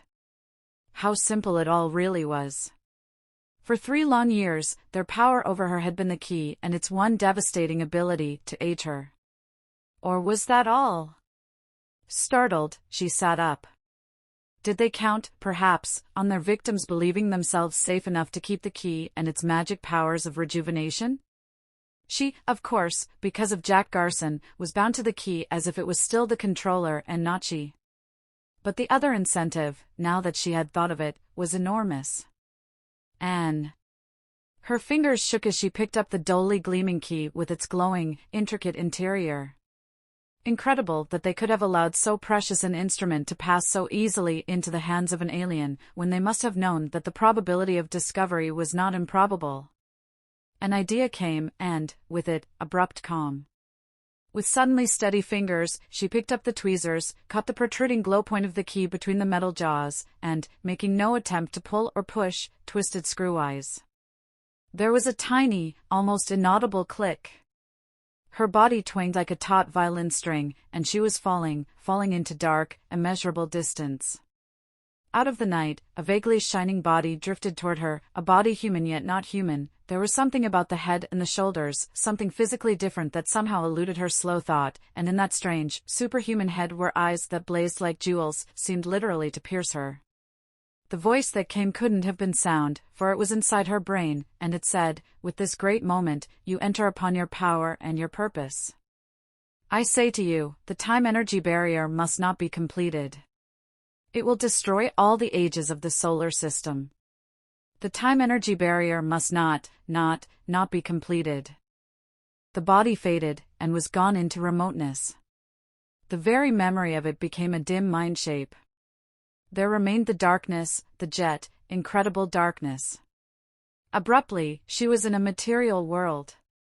She seemed to be half-slumped, half-kneeling, one leg folded under her in the exact position she had occupied on the bed. Only she must have drooped there unconscious for long moments, her knees ached and ached with the hard, pressing pain of position. And, beneath the silk of her stockings was, not the hotel bed, but, metal. It was the combination of surprise, the aloneness, and the stark fact of the mind-destroying thing that was going to happen that unnerved Garson. Involuntarily, he started to squirm, then he was writhing, his face twisting in strange mental agony, and then the strength of those rough, stolid hands holding him seemed to flow somehow into his nerves. Almost literally, he clenched his mind, and was safe from madness. There were no hands touching him now. He lay, face downward on a flat, hard surface, and at first there was only the darkness and a slow return of the sense of aloneness. Vague thoughts came, thoughts of Norma and of the coincidence that had molded his life, seemingly so free for so many years, yet destined to find its ending here in this black execution chamber, for he was being destroyed here, though his body might live on for a few brief mindless hours. Or days. Or weeks. It mattered not. The thing was fantastic. This whole damned business was a nightmare, and in a minute he'd wake up and... At first, the sound was less than a whisper, a stealthy noise out of remoteness, that prodded with an odd insistence at Garson's hearing. It quivered toward him in the blackness, edging out of inaudibility, a rasping presence that grew louder, voices. It exploded into a monstrous existence, a billion voices clamoring at his brain, a massive blare that pressed at him, pressed him. Abruptly, the ferocity of the voices dimmed. They faded into distance, still insistent, somehow reluctant to leave, as if there was something still left unsaid. The end of sound came, and briefly there was utter silence. Then, there was a click. Light flooded at him from an opening a scant foot from his head. Garson twisted and stared, fascinated. Daylight! From his vantage point, he could see the edge of a brick and stone building, a wretchedly old, worn building, a street of Delpa. It was over. Incredibly, it was over. And nothing had happened. No, that wasn't it exactly. There were things in his mind, confusing things about the importance of loyalty to the glorious, a sense of intimacy with his surroundings, pictures of machines and nothing clear, except... A harsh voice broke his amazed blur of thought. Come on out of there, you damn slow poke. A square, heavy, brutal face was peering into the open door, a big, square-built young man with a thick neck, a boxer's flat nose, and unpleasant blue eyes. Garson lay quite still. It was not that he intended to disobey. All his reason urged instant, automatic obedience until he could estimate the astounding things that had happened. What held him there, every muscle stiff, was a new, tremendous fact that grew, not out of the meaning of the man's words, but out of the words themselves. The language was not English. Yet he had understood every word. The sudden squint of impatient rage that flushed the coarse face peering in at him brought life to Garson's muscles. He scrambled forward, but it was the man's truck driver hands that actually pulled him clear and deposited him with a jarring casualness face downward on the paved road. He lay there for an electric instant, tense with an anger that congealed reluctantly before the thought, he dare not get mad. Or act the fool. The terrific reality was that something had gone wrong. Somehow the machine hadn't worked all the way, and if he was crazy enough to wreck the great chance that offered. He stood up slowly, wondering how an automaton, a depersonalized human being, should look and act. "This way, damn you," said that bullying voice from behind him. "You're in the army now." Satisfaction came into the voice. "Well, you're the last for me today. I'll get you fellows to the front, and then." This way led to a dispirited-looking group of men, about 100 of them, who stood in 2 rows alongside a great, gloomy, dirty building. He walked stolidly to the end of the rear line, and for the first time realized how surprisingly straight the formation of men were holding their lines, in spite of their dulled appearance. All right," bellowed the square-jawed young man. "Let's get going. You've got some hard fighting ahead of you before this day and night are over." The contemptuous thought came to Garson as he stared at the leader. This, then, was the type they picked for non-recalcitrant training, the ignorant, blatant, amoral, sensual pigmen. No wonder he himself had been rejected by the observer. His eyes narrowed to slits as he watched the line of dead-alive men walk by him in perfect rhythm. He fell in step, his mind deliberately slow and ice-cold, cautiously exploring the strange knowledge in his brain that didn't fit with his freedom. That didn't fit with anything. A little group of sentences that kept repeating inside him: "The great time-energy barrier is being built in Delpa. It must not be completed, for it will destroy the universe. Prepare to do your part in its destruction, try to tell the planetarians, but take no unnecessary risks.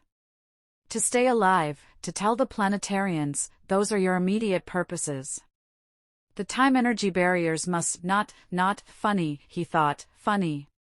He squeezed the crazy thing out of his consciousness.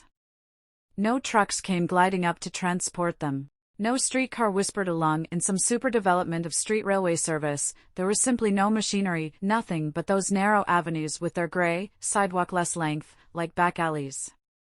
They walked to war, and it was like being in a dead, old, deserted city, deserted except for the straggle of short, thick, slow, stolid men and women who plodded heavily by, unsmiling, without so much as a side glance. As if they were but the pitiful, primitive remnant of a once great race, and this city the proud monument to no. Garson smiled wryly. Of all the fools, getting romantic about this monstrosity of a city. All too evident it was, even without Dr. Lell's words as a reminder, that every narrow, dirty street, every squalid building had been erected to be what it was. And the sooner he got out of the place, and delivered to the planetarians the queer, inexplicable message about the great time-energy barrier, with a half-shudder, with deliberate abruptness, he cut the thought. Damn it, he'd have to be careful. If one of the glorious should happen to be around, and accidentally catch the free thought of what was supposed to be an automaton, next time there'd be no mistake. Tramp, tramp, tramp. The pavement echoed with the strange lifeless hollowness of a ghost city, and the tremendous thought came that he was here centuries, perhaps millenniums, into the future. What an awful realization to think that Norma, poor, persecuted, enslaved Norma, whose despairing face he had seen little more than an hour ago, was actually dead and buried in the dim ages of the long ago. And yet she was alive. Those 600 billion bodies per minute of hers were somewhere in space and time, alive because the great time-energy followed its casual, cosmic course of endless repetition, because life was but an accident as purposeless as the immeasurable energy that plunged grandly on into the unknown night that must be, somewhere. Tramp, tramp, on, and his thought was a rhythm to the march. With an ugly start he came out of his reverie, and instantly grew abnormally aware of the nearness of the red haze in the sky ahead. Why? It wouldn't take 10 minutes now, and they'd be there. Machines glinted in the slanting rays of the warm, golden, sinking sun, machines that moved and fought. A sick thrill struck Garson, the first shock of realization that this tiny segment of the battle of the ages was real, and near, and deadly. Up there, every minute men were dying miserably for a cause their depersonalized minds did not even comprehend. Up there, too, was infinitesimal victory for the planetarians, and a small, stinging measure of defeat for the glorious. 40 feet a day, Dr. Lell had said. 40 feet of city conquered every day. What a murderous war of attrition, what a bankruptcy of strategy. or was it the ultimate nullification of the role of military genius, in that each side knew and practiced every rule of military science without error, and the 40 feet was simply the inevitable mathematical outcome of the difference in the potential and striking power of the two forces? 40 feet a day. In a blaze of wonder, Garson stood finally with his troop 100 yards from that unnatural battlefront. Like a robot he stood stiffly among those robot men, but his eyes and mind fed in undiminished fascination at the deadly mechanical routine that was the offense and defense. The planetarians had 7 major machines, and there were at least 100 tiny, swift, glittering craft as escort for each of the great battleships. That was it, battleships and destroyers. Against them, the Glorious had only destroyers, a host of darting, shining, torpedo-shaped craft that hugged the ground and fought in an endlessly repeated, complicated maneuver. Maneuver against maneuver. An intricate chess game, it was a game, an incredibly involved game whose purpose and method seemed to quiver just beyond the reach of his reason. Everything revolved around the battleships. In some way they must be protected from energy guns, because no attempt was made to use anything like that. Somehow, too, cannon must be useless against them. There was none in sight, no attempt to hurtle great gobs of metal either at the machines or, by the planetarians at the more than 100 troops like his own, who stood at stiff attention so close to the front, so bunched that a few super-explosive shells of the future would have smashed them all. Nothing but the battleships and the destroyers. The battleships moved forward and backward and forward and backward and in and out, intertwining among themselves, and the destroyers of the Glorious darted in when the battleships came forward, and hung back when the battleships retreated, and always the destroyers of the planetarians were gliding in to intercept the destroyers of the Glorious, and as the sun sank in a blaze of red beyond the green hills to the west, the battleships in their farthest forward thrust were feet closer than they had been at the beginning, and the sharply delineated red line of haze, that must be the point where the time-energy barrier was neutralized, was no longer lying athwart a shattered slab of rock, but on the ground feet nearer. That was it. The battleships somehow forced the time-energy barrier to be withdrawn. Obviously, it would only be withdrawn to save it from a worse fate, perhaps from a complete neutralization over a wide front. And so a city was being won, inch by inch, foot by foot, street by street. Only the intricate evolution of the battle, the why of that almost immeasurably slow victory, was as great a mystery as ever. The grim thought came, if the odd, tremendous message that had come into his brain in that out-of-order depersonalizing machine was true, then the final victory would never come in time. Long before the 40-foot-a-day conquerors had gained the prize that was Delpa, the secret, super, time-energy barrier would be completed, and the devilish spirit of war would at last have won its senseless goal, complete elimination of the human race and all its works. Night fell, but a glare of searchlights replaced the sun, and that fantastic battle raged on. No one aimed a gun or a weapon at the lights, each side concentrated with that strange, deadly intentness on its part of that intricate, murderous game, and troop after troop dissolved into the ravenous, incredible conflagration. Death came simply to the automatons. Each in turn crowded into one of the torpedo-shaped destroyers, and knowing, as he did, from the depersonalizing machine, that the tiny, man-sized tank was operated by thought control, flashed out into battle line. Sometimes the end came swiftly, sometimes it was delayed, but sooner or later there was metallic contact with the enemy, and that was all that was needed. Instantly, the machine would twist and race toward the line of waiting men, the next victim would drag out the corpse, crawl in himself, and there were variations. Machines clashed with the enemy and died with their drivers, or darted with frantic aimlessness, out of control. Always, swift, metallic scavengers raced from both sides to capture the prize, and sometimes the planetarians succeeded, sometimes the Glorious. Garson counted, 1, 2, 3, less than 400 men ahead of him, and the realization of how close his turn was brought the perspiration coldly to his face. Minutes! Damn it, he had to solve the rules of this battle, or go in there, without plan, without hope. 7 battleships, scores of destroyers to each battleship, and all acting as one unit in one involved maneuver, and, by heaven, he had a part of the answer. One unit. Not 7 battleships out there, but one in the form of 7. One super-neutralizing machine in its 7-dimensional maneuver. No wonder he had been unable to follow the intertwinings of those monsters with each other, the retreats, the advances. Mathematicians of the 20th century could only solve easily problems with 4 equations. Here was a problem with 7, and the general staff of the Glorious could never be anything but a step behind in their solution, and that step cost them 40 feet a day. His turn. He crept into the casing of the torpedo cycle, and it was smaller even than he had thought. The machine fitted him almost like a glove. Effortlessly, it glided forward, too smoothly, too willingly, into that dazzle of searchlights, into that maelstrom of machines. One contact, he thought, one contact with an enemy meant death, and his plan of breaking through was as vague as his understanding of how a 7-dimensional maneuver actually worked. Amazed wonder came that he was even letting himself hope. Norma began to notice the difference, a strange, vibrant, flame-like quality within herself, a rich, warm aliveness, like an electric wire quiescent with latent force tremendous. It was utterly different, alien, as new as life returning to a dead body. Only it was added life to the life that had always existed within her. Physically, she was still crouching there tautly, her legs twisted under her, vision still blinded, and the hard pain of the metal beneath her was an unchanged pressure against the bone and muscle of her knees. But along every nerve that wonderful sense of well-being, of strange, abnormal power quivered and grew, and yielded abruptly to the violence of the thought that flashed into her mind. Where was she? What had happened? What? The thought snapped in the middle because, amazingly, an alienness intruded into it, another thought, not out of her own mind, not even directed at her, not human. Tentacle 2731 reporting to the observer.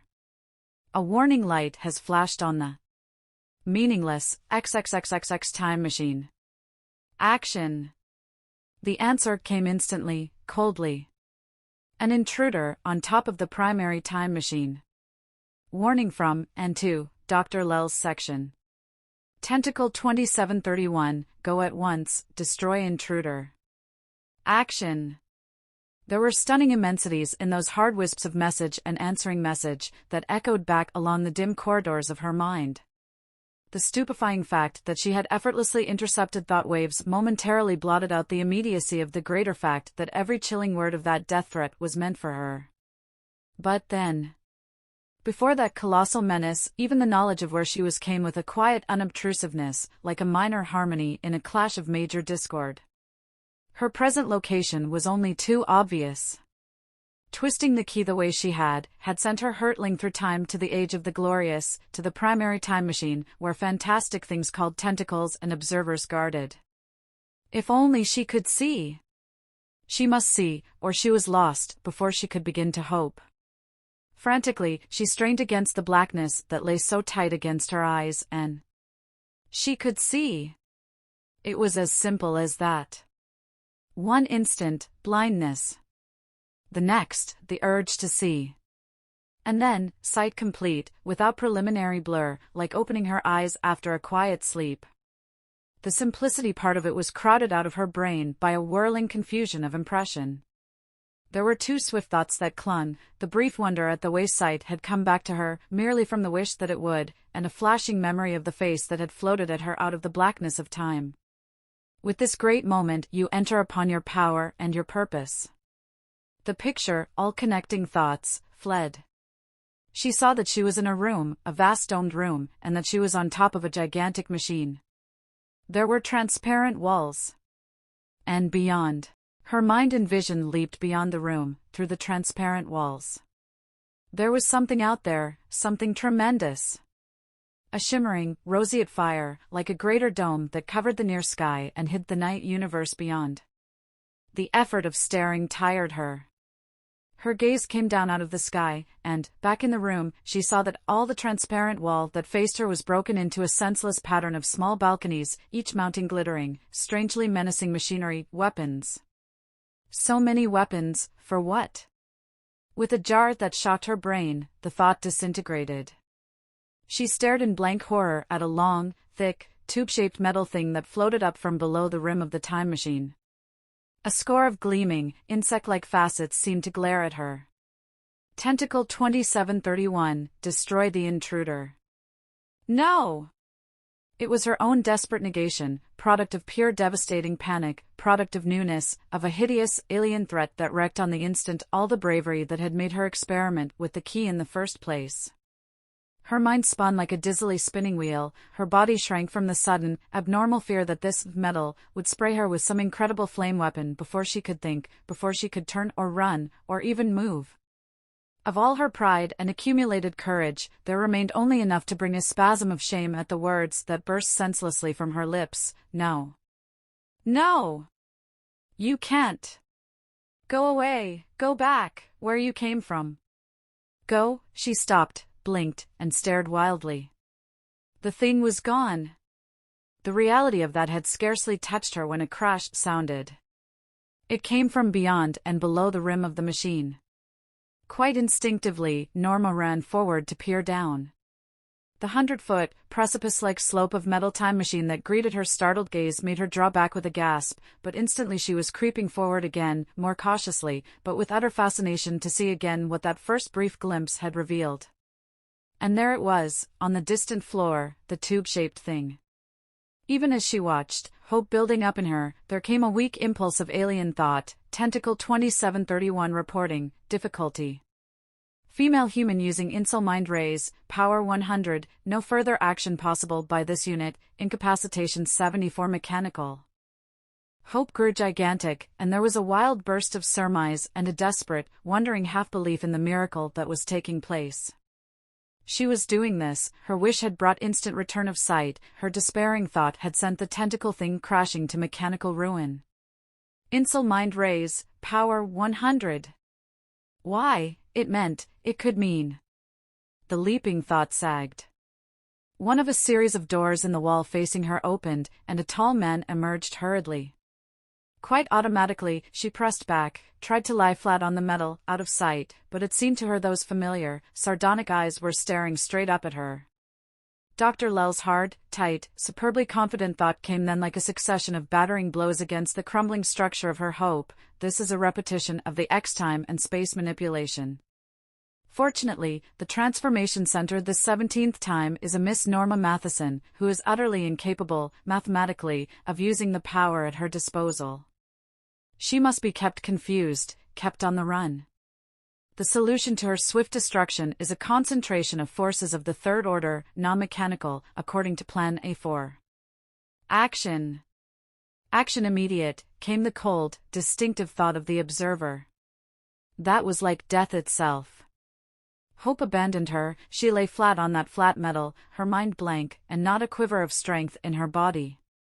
A minute passed, and that seemed an immense time. So much that the swift form of her thought had time to change, to harden. Fear faded like a dream, and then came returning awareness of that curious, wonderful sense of power. She stood up, and the way her legs trembled with the effort brought the automatic memory of the way she had regained her vision. She thought tensely, consciously, no more physical weakness. Every muscle, every nerve, every organ of my body must function perfectly from now on, and a queer thrill cut the thought. It seemed to start at her toes, and sweep up, a delicious sense of warmth, like an all-over blush. And the weakness was gone. She stood for a moment, fascinated, utterly absorbed by this toy. And hesitated to try it too far. Yet. She thought, no more mental weakness, no confusion, my brain must function with all the logic of which I am capable. It was strange, and not altogether satisfactory. What happened then? Her mind seemed to come to a dead stop. For an instant the blankness was complete, and then, a single, simple idea came into it, danger. For her there was nothing but danger and the getting out of that danger. Find the key. Go back to 1944. Get out of this world of Dr. Lell, and gain time to solve the secrets of the mighty power centralized in her. She jerked, as a lean, yard-long flame struck the metal beside her, and caromed away toward the ceiling. She watched it bounce from the ceiling, out of sight beyond the precipice-like edge of the machine. It must have struck the floor, but instantly it was in sight again, leaping toward the ceiling with undiminished ardor. Up, down, up, down, up, it went as she watched, then abruptly it lost momentum and collapsed like an empty flaming sack toward the floor, out of her line of vision. A second streamer of flame soared up from where Dr. Lell had been heading when last she saw him. It struck the ceiling, and like an elongated billiard ball, darted down, and this time she was ready for it. Her brain reached out, stop! Whatever the energy that drives you, it is powerless against me. Stop!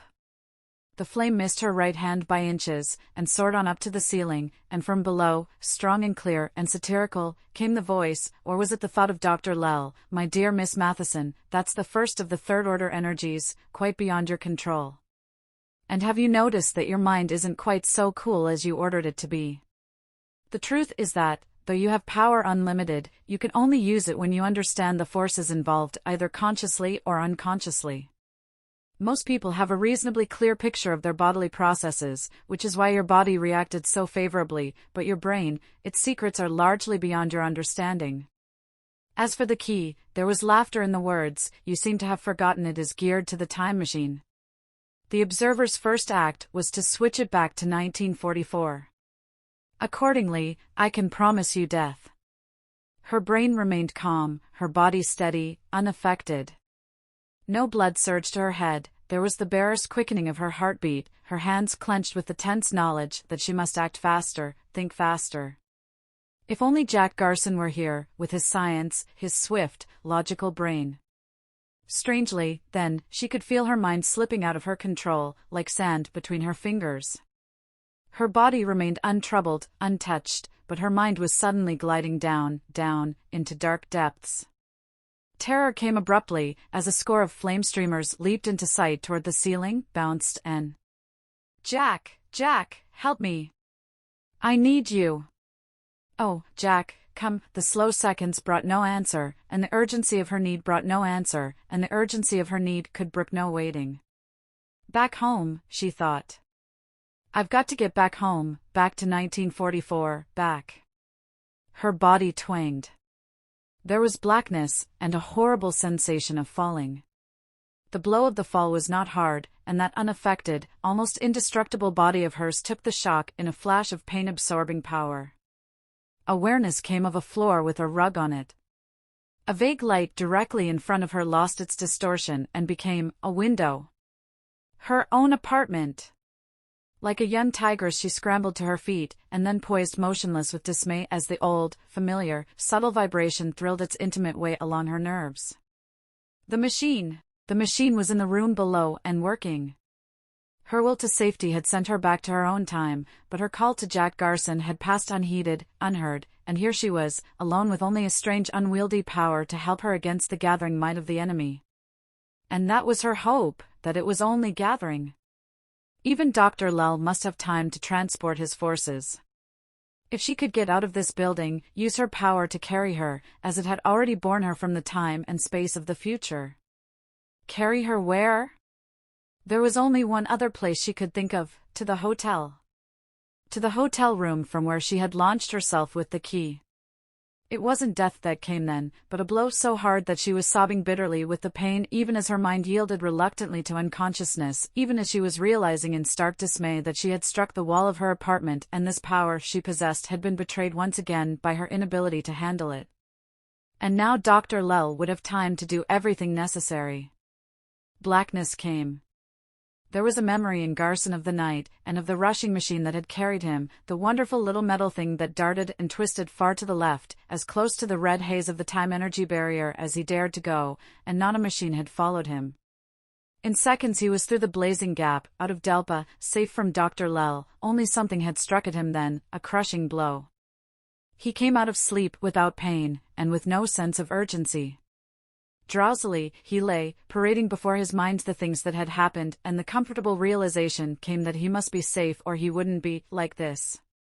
There were things to do, of course. He must transmit the information to the planetarians that they must conquer Delpa more swiftly, that final victory waited nowhere but in Delpa. And then, somehow, he must persuade them to let him return to 1941, to Norma, and... For a while he lay peacefully, his eyes open, gazing thoughtfully at a gray ceiling. From nearby, a man's voice said. There's no use expecting it. Garson turned his head, his first alert movement. A row of hospital-like cots stretched there, other rows beyond. From the nearest bed, a pair of fine, bright, cheerful eyes stared at him. The man lay with his head crotched in a bunched, badly rumpled pillow.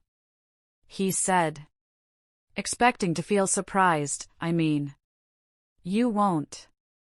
You've been conditioned into recovering on a gradual scale, no excitement, no hysteria, nothing that will upset you. The doctors, though planetarian trained, are all men of the past, and up to a day ago, they pronounced you. Quite amazingly, the man paused, his brown eyes darkened in frown, then he smiled with an equally amazing grimness. I nearly said too much there. Actually, you may be strong enough to stand any shock now, conditioning or no. But the fact is you'll learn the hard truths of your predicament soon enough, without getting yourself into a nervous state now. Here's a preliminary warning, toughen your mind for bad news. Strangely, he felt only the dimmest curiosity, and no sense of alarm at all. After what Dr. Lell had said directly and by implication of the planetarians, no danger here could surpass what he had already been through. The only emotion he could sense within himself had to do with his double purpose of rescuing Norma from the recruiting station and... He said aloud, if I should be asleep the next time a doctor or planetarian comes in, will you waken me? I've got something to tell them. The odd, mirthless smile of the other made Garson frown. His voice was almost sharp, as he asked, what's the matter? The stranger shook his head half-pityingly. I've been 27 days in this stage, and I've never seen a planetarian. As for telling anyone on the planetarian side anything, I've already told you to expect bad news. I know you have a message to deliver. I even know from Dra. Darrell what it is, but don't ask me how he found out. All I can say is, you'll have to forget about delivering any message to anyone. Incidentally, my name is Murphy, Edard Murphy. Garson lay quite still. For the moment, he wasn't interested in names or the mystery of how they knew his message. There was a vague thrill of worry in the back of his mind. Every word this gentle-faced, gentle-voiced young man had spoken was packed with dark, tremendous implications. He stared at Murphy, but there was only the frank, open face, the friendly, half-grim smile, the careless wisp of bright, brown hair coming down over one temple, nothing at all of danger. Besides, where could any danger be coming from? From the planetarians? That was ridiculous. Regardless of their shortcomings, the planetarians were the one race of this time that must be supported. They might have curious, even difficult habits, but the other side was evil almost beyond imagination. Between them, there was no question of choice. His course was simple. As soon as he was allowed to get up, and he felt perfectly well now, he would set out to make contact with a planetarian in a reasonable, persistent manner. The whole affair was beginning to show unpleasant, puzzling aspects, but... He grew aware of Murphy's voice. The warning is all I'll say on that subject for the time being. There's something else, though. Do you think you'll be able to get up in about an hour? I mean, do you feel all right? Garson nodded, puzzled. I think so. Why? We'll be passing the moon about then, and I understand it's a sight worth. What? Murphy was staring at him. He said slowly, I forgot. I was so busy not telling you about our main danger, it didn't occur to me that you were unconscious when we started. He shrugged. Well, we're on our way to Venus, and even if there was nothing else, the cards would be stacked against you by that fact alone. There are no planetarians aboard this ship, only human beings out of the past and tentacles of the Observer. There's not a chance in the world of you speaking to any of them because... He stopped, then, there I nearly went again, damn it. I'll let out the devilish truth yet, before you ought to hear it. Garson scarcely heard. The shock wouldn't go away. He lay in a daze of wonder, overwhelmed by the incredible fact that he was in space. In space? He felt suddenly outmaneuvered. Even the events he knew about were abruptly a million miles ahead of his plans. At first, the very idea was incredibly shocking. Pain pulsed in his temples from the wave of blood that charged there. He sat, rigidly, awkwardly, in the bed, and, finally, in a choked voice, he said, "How long will it take to get to Venus?" 10 days, I believe. Very cautiously, Garson allowed the figures to penetrate. Hope surged through him. It wasn't so bad as his first despairing thought had pictured it. 10 days to get there, 10 days to persuade someone to let a planetarian have a glimpse of his mind, 10 days to get back to Earth. A month! He frowned. Actually, that wasn't so good. Wars had been lost, great empires collapsed in less time than that. Yet, how could he deliver his message on a spaceship? Venus-bound? Courses of initial action suggested themselves, but... He said in a troubled tone. If I was back in 1941, at this point, I would try to see the captain of the ship. But you've made me doubt that normal procedures apply on a planetarian spaceliner. Frankly, what are my chances? He saw that the young man was grim. Exactly none. Murphy replied. This is no joke, Garson. As I said before, Daryl knows and is interested in your message. Don't ask me how or what or when. He was a political leader in his own age, and he's a marvel at mechanics, but, according to him, he knows only the normal, everyday things of his life. You'll have to get used to the idea of being in with a bunch of men from past ages, some queer ducks among them, Daryl the queerest of them all. But forget that. Just remember that you're on a spaceship in an age so far ahead of your own that there's not even a record of your time in the history books and... Abruptly, that was what got him. Garson lay back, breathlessly still, dazzled once again by his strange, tremendous environment, straining for impression. But there was no sense of movement, no abnormality at all. The world was quiet, the room seemed like an unusually large dormitory in a hospital. After a moment of tenseness, he allowed his body to relax, and the full, rich flood of thought to flow in. In that eager tide, the danger to which Murphy had referred was like a figment of imagination, a dim, darkling shadow in remoteness. There was only the wonder, only Venus and this silent, swift-plunging spaceship. Venus! He let the word roll around in his mind, and it was like rich, intellectual food, luscious beyond reason to a mind shaped and trained as was his. Venus, for ages, the dreams of men had reached longingly into the skies, immeasurably fascinated by the mind-staggering fact of other worlds as vast as their own, continents, seas, rivers, treasure beyond estimate. And now for him, there was to be glittering reality. Before that fact, other urgencies faded. Norma must be rescued, of course, the strange message delivered, but if it was to be his destiny to remain in this world till the end of the war, then he could ask nothing more of those years than this glowing sense of adventure, this shining opportunity to learn and see and know in a scientist's heaven. He grew aware that Murphy was speaking. You know, the young man's voice was thoughtful. It's just possible that it might be a good idea if you did try to see the captain. I'll have to speak to Daryl before any further action is taken, and... Garson sighed wearily. He felt suddenly genuinely exhausted, mentally and physically, by the twisting courses of events. Look, he said, a minute ago you stated it was absolutely impossible for me to see the captain, now it seems it might be a good idea, and so the impossible becomes pos. A sound interrupted his words, a curious hissing sound that seemed to press at him. With a start, he saw that men were climbing out of bed, groups that had been standing in quiet conversation were breaking up. In a minute, except for some 36 who had not stirred from their beds, the manpower of that great room had emptied through a far door. As the door closed, Murphy's tense voice stabbed at him. Quick! Help me out of bed and into my wheelchair.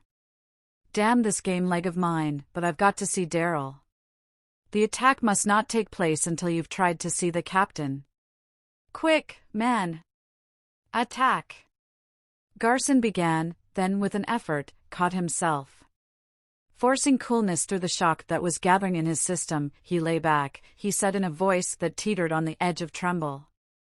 I'll help you when you tell me what all this is about. Start talking. Fast. Murphy sighed. The whole thing's really very simple. They herded together a bunch of skeptics, that's us. It means simply men who know they are in another age, and aren't superstitious about it, always potentially explosive, as the planetarians well understood. But what they didn't realize was that Daryl was what he was. The mutiny was only partially successful. We got the control room, the engine room, but only one of the arsenals. The worst thing was that one of the tentacles escaped our trap, which means that the observer machine has been informed, and that battleships have already been dispatched after us. Unless we can gain full control fast, we'll be crushed, and the whole hunch of us will be executed out of hand. Murphy finished with a bleak smile. That includes you and every person in this room, lame, sick or innocent. The planetarians leave the details of running their world in the hands of a monster machine called the Observer, and the Observer is mercilessly logical. That's what I meant by bad news. All of us are committed to victory or to death, and now, quick, let me get to Daryl, and stop this attack. His mind felt a swollen, painful thing with the questions that quivered there: skeptics, tentacles, mutiny, good heavens. It was not until after Murphy's power-driven wheelchair had vanished through the door that had swallowed the men that he realized how weary he was. He lay down on the bed, and there didn't seem to be a drop of emotion in him. He was thinking, a slow, flat, gray thought, of the part of the message that had come to him in the depersonalizing machine, the solemn admonishment: take no unnecessary risks, stay alive. What a chance! The moon floated majestically against the backdrop of black space, a great globe of light that grew and grew. For a solid hour it clung to size, but at last it began to retreat into distance. It was the gathering immensity of that distance that brought to Garson a sudden empty sense, a dark consciousness that he was again a tiny pawn in this gigantic struggle of gigantic forces. He watched until the glowing sphere of moon was a shadowy, pea-sized light half hidden by the dominating ball of fire that was the earth. His immediate purpose was already a waxing shape in his mind. As he turned to stare down at Murphy in his wheelchair, it struck him there were lines of fatigue around the other's eyes. He said, "And now that the attack has been called off, I'd like to meet this mysterious Daryl. After which you'd better go straight to sleep." The younger man drooped. "Help me to my bed, will you?" From the bed, Murphy smiled wanly. "Apparently, I'm the invalid, not you. The paralyzer certainly did you no real harm, but the energy chopper made a pretty job of my right leg. By the way, I'll introduce you to Daryl when I wake up." His slow, deep breathing came as a distinct shock to Garson. He felt deserted, at a loss for action, and finally annoyed at the way he had come to depend on the company of another man. For a while, he wandered around the room, half aimlessly, half in search of the extraordinary Daryl.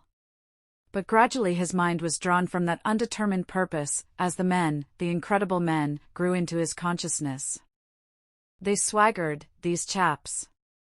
When they stood, they leaned with casual grace, thumbs nonchalantly tucked into belts or into the armpits of strangely designed vests. Not more than half a dozen of that bold, vigorous-looking crew seemed to be the introvert, studious type. Here were men of the past, adventurers, soldiers of fortune, who had mutinied as easily as, under slightly different circumstances, they might have decided to fight for, instead of against, their captors. Bad psychology on the part of the planetarians? Impossible, because they were perfectionists in the art. The explanation, of course, was that an intelligence and ability as great as their own, or nearly as great, had entered the scene unknown to them, and easily duped the men of the past who operated the spaceship. Daryl! The whole thing was strangely, breathlessly exciting, a glittering facet of the full, violent aliveness of the life that had raged over the earth through the ages. Here were men come full-grown out of their own times, loving life, yet, by their casual, desperate attempt at mutiny proving that they were not remotely afraid of death. One man was the responsible, the activating force, and 3 times Garson was sure that he had picked out Daryl, but each time he changed his mind before actually approaching the stranger. It was only gradually that he grew aware of a lank man. The first coherent picture he had was of a tall, gawky man with a long face that was hollow-cheeked. The fellow was dressed casually in a gray shirt and gray trousers. Except for the cleanness of the clothes, he could have stepped out of a 1936 Dust Bowl farmhouse. The man half stood, half leaned, awkwardly against the side of one of the hospital-type beds, and he said nothing. Yet, somehow, he was the center of the group that surrounded him. The leader! After a moment, Garson saw that the other was surreptitiously studying him, and that was all he needed. Quite frankly, quite boldly, he surveyed the man. Before that searching gaze, the deceptive, farmerish appearance of the other dissolved like dark fog in a bright sun. The hollow cheeks showed suddenly as a natural strength that distorted the almost abnormal strength of that face. The line of jaw ceased to be merely framework supporting the chin, showed instead in all its grim hardness, like the blunt edge of an anvil, not too prominently thrust forward. The nose.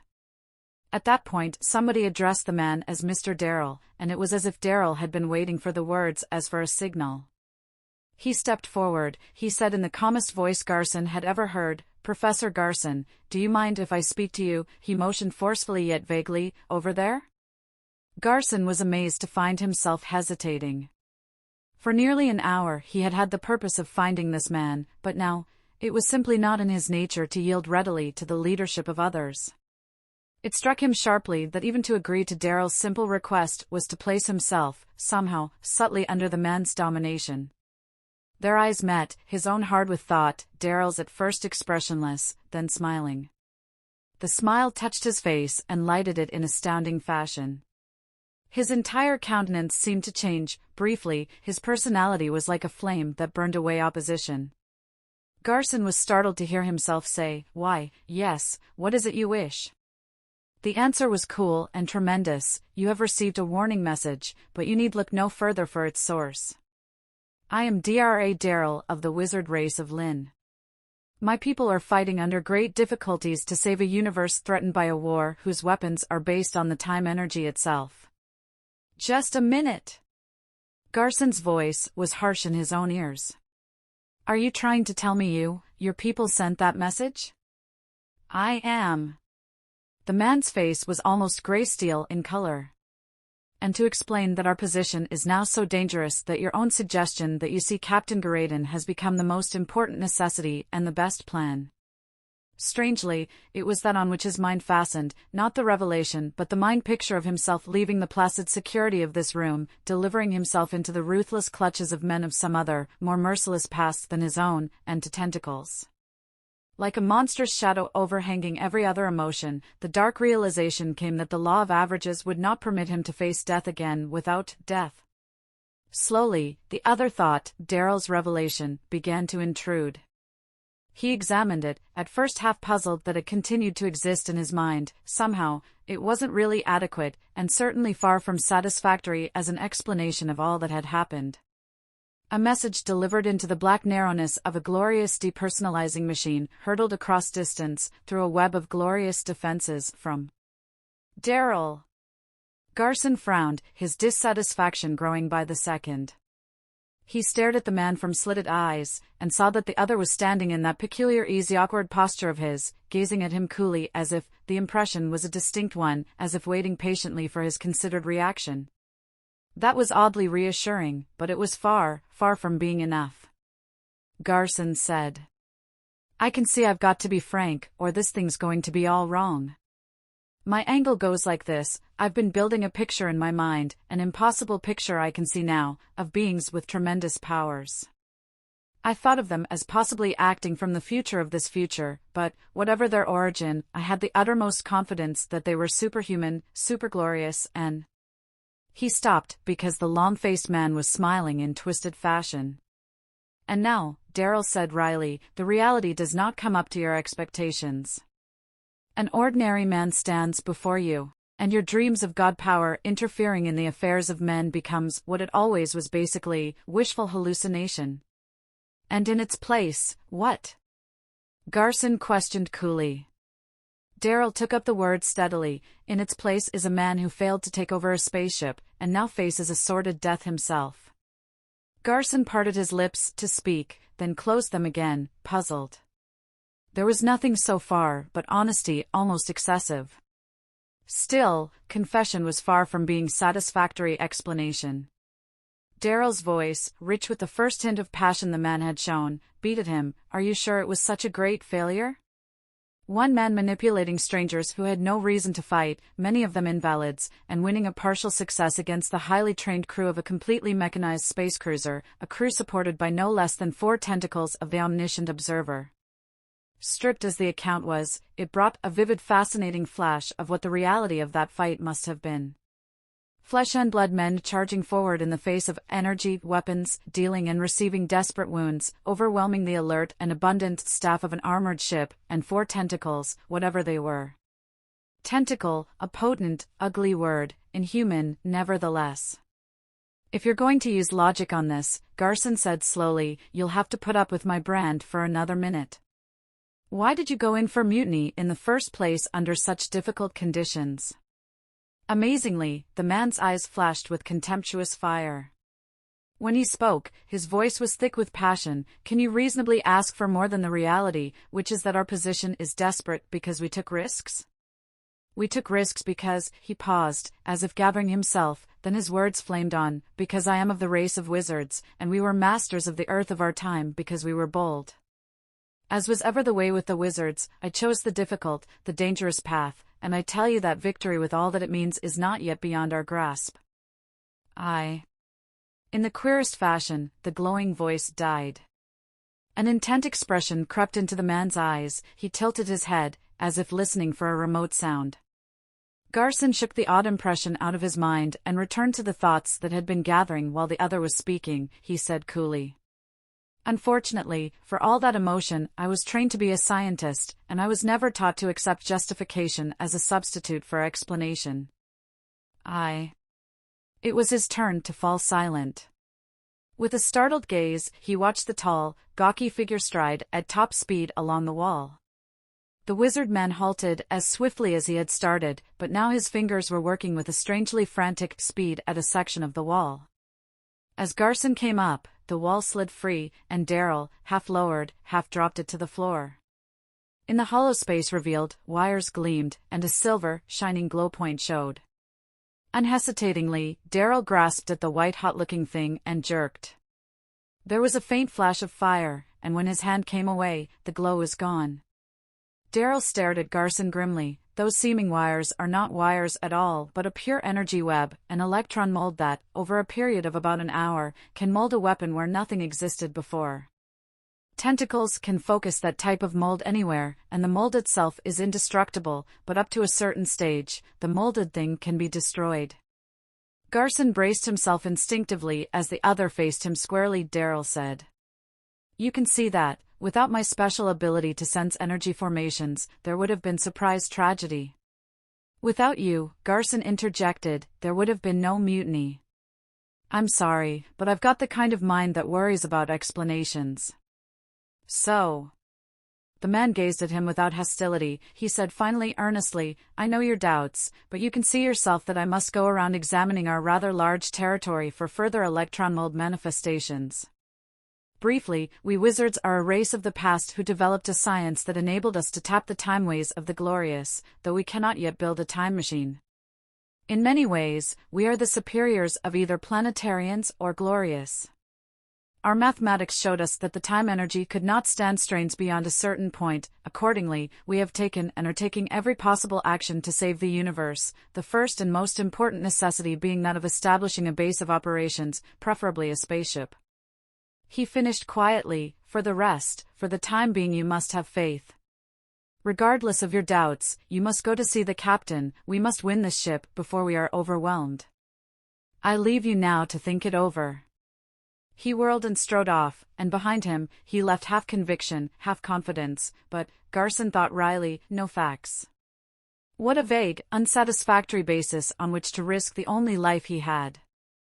He found himself straining for sounds, but there was no movement, nothing but a straggle of words that came at him from the other men.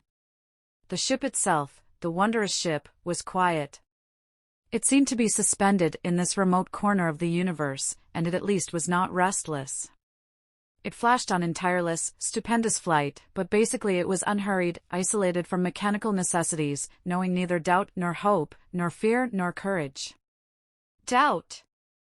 His brain was a dark, opaque mass flecked with the moving lights of thoughts, heavy with the gathering pall of his doubt, knowing finally only one certainty: with so much at stake, he must find out more about the so-called Wizard of Lynn.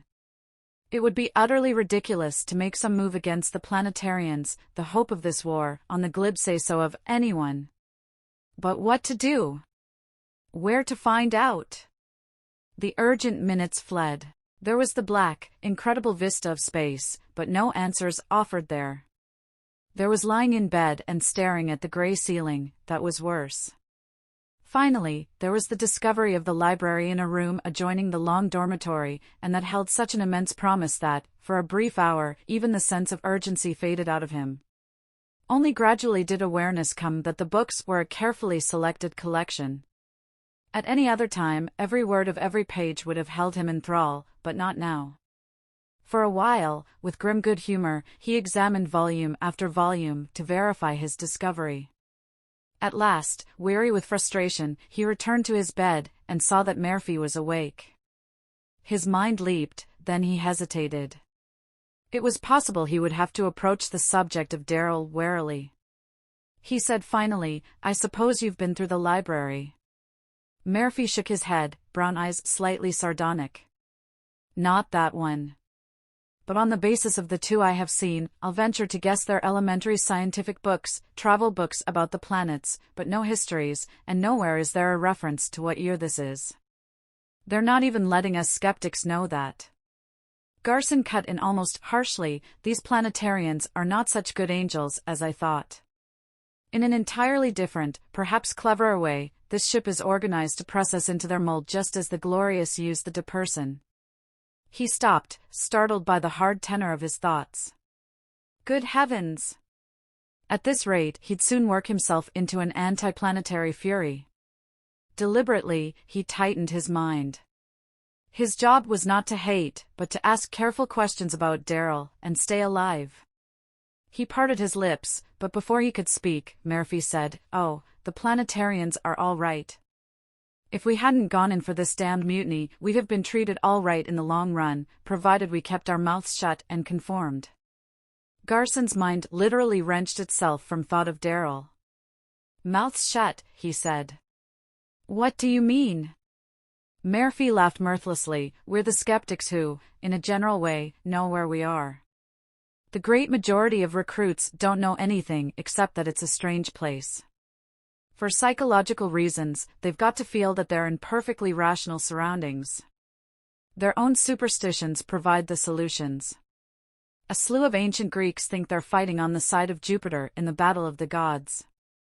Religious folks from about 400 different ignorant ages think for reasons of their own that everything is as it should be. The Luddite moralists from the 30th century believe this is the war of the great machine to control its dissident elements. And the Nilorian dissenter of the year 7643 to 7699, who, what's the matter? Garson couldn't help it. The shock was physical rather than mental. He hadn't, somehow, thought of it when Darryl talked of the Wizards of Lynn, but now, his nerves shivered from that casual, stunning array of words. He said finally, shakily, "Don't mind me. It's those damned dates you've been handing out. I suppose it's really silly to think of time as being a past and a future. It's all there, spread out, 600 billion Earths and universes created every minute." He drew a deep breath. Damn it, he'd stalled long enough. Any minute Darryl would be coming back and... He said stiffly, "What about the Wizards of Lynn? I heard somebody use the phrase, and it intrigued me." "Interesting race," Murphy commented, and Garson sighed with relief. The man suspected no ulterior motive. He waited tensely. As Murphy went on, "The wizards discovered some connection between sex and the mind, which gave them superintellect, including mental telepathy. Ruled the Earth for about 300 years, just before the age of endless peace set in. Power politics and all that, violence, grade on mechanics, built the first spaceship which, according to description, was as good as any that has ever existed since.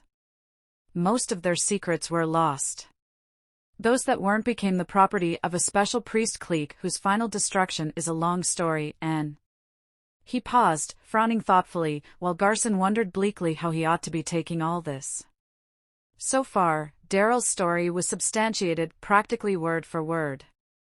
Murphy's voice cut into his indecision. There's a pretty story about how the spaceship was invented. In their final struggle for power, a defeated leader, mad with anxiety about his beautiful wife who had been taken as a mistress by the Conqueror, disappeared, returned with the ship, got his wife and his power back, and the Daryl dynasty ruled for 100 years after that. Daryl, Garson said. The Daryl dynasty. And that, simply yet devastatingly, was that. The echo of the shock yielded to time and familiarity, and died. They talked about it in low tones, and their hushed baritones formed a queer, deep-throated background to the measured beat of Garson's thoughts. He stepped back, finally, as Murphy eagerly called other men.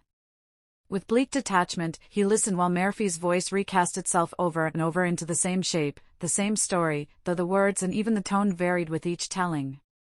Always, however, the reaction of the men was the same: joy. Joy at the certainty of victory. And what did it matter what age they went to afterward? Garson grew abruptly aware that Murphy was staring at him sharply. Murphy said, "What's the matter?"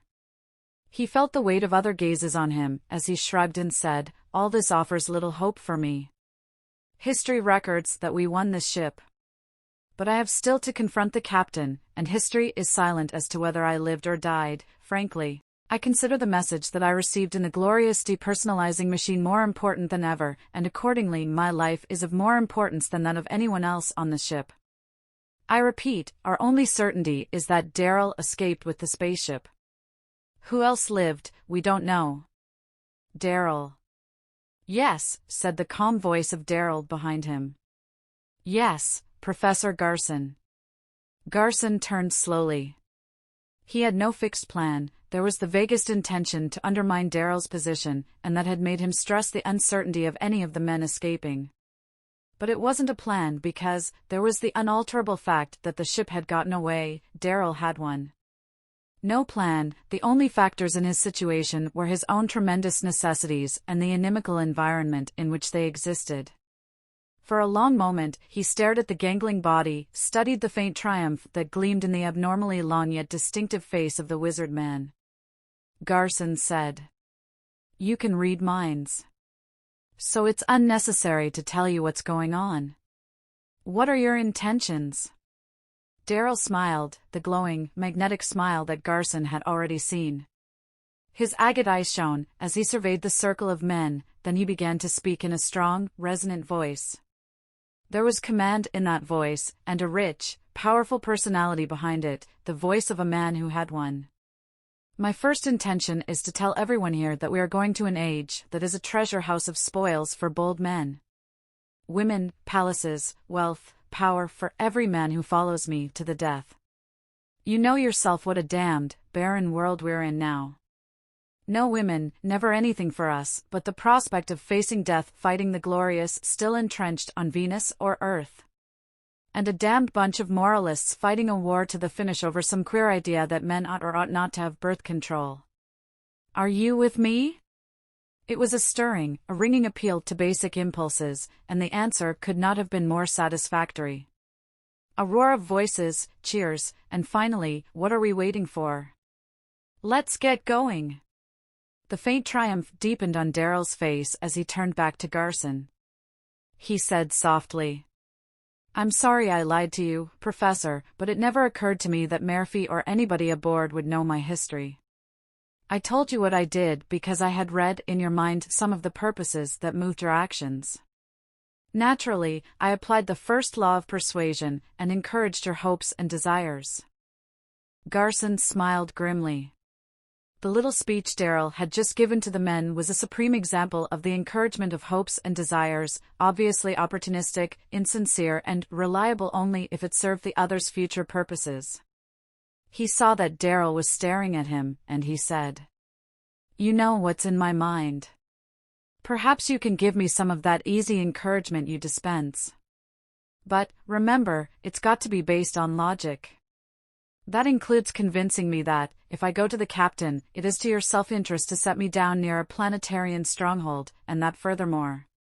The words, all the air in his lungs, hissed out of his body. There was a hideous sense of pressure. He was jerked off his feet, and he had the flashing, uncomprehending vision of 2 beds passing by beneath him. Then he was falling. Instinctively, he put out his hand, and took the desperate blow of the crash onto a 3rd bed. He sprawled there, stunned, dismayed, but unhurt and safe. Safe from what? He clawed himself erect, and stood swaying, watching other men pick themselves up, becoming aware for the first time of groans, cries of pain, and... A voice exploded into the room from some unseen source, control room speaking. "Daryl, the damnedest thing has happened. A minute ago, we were 30 million miles from Venus. Now, the planet's just ahead, less than 2 million miles, plainly visible." "What's happened?" Garson saw Daryl then.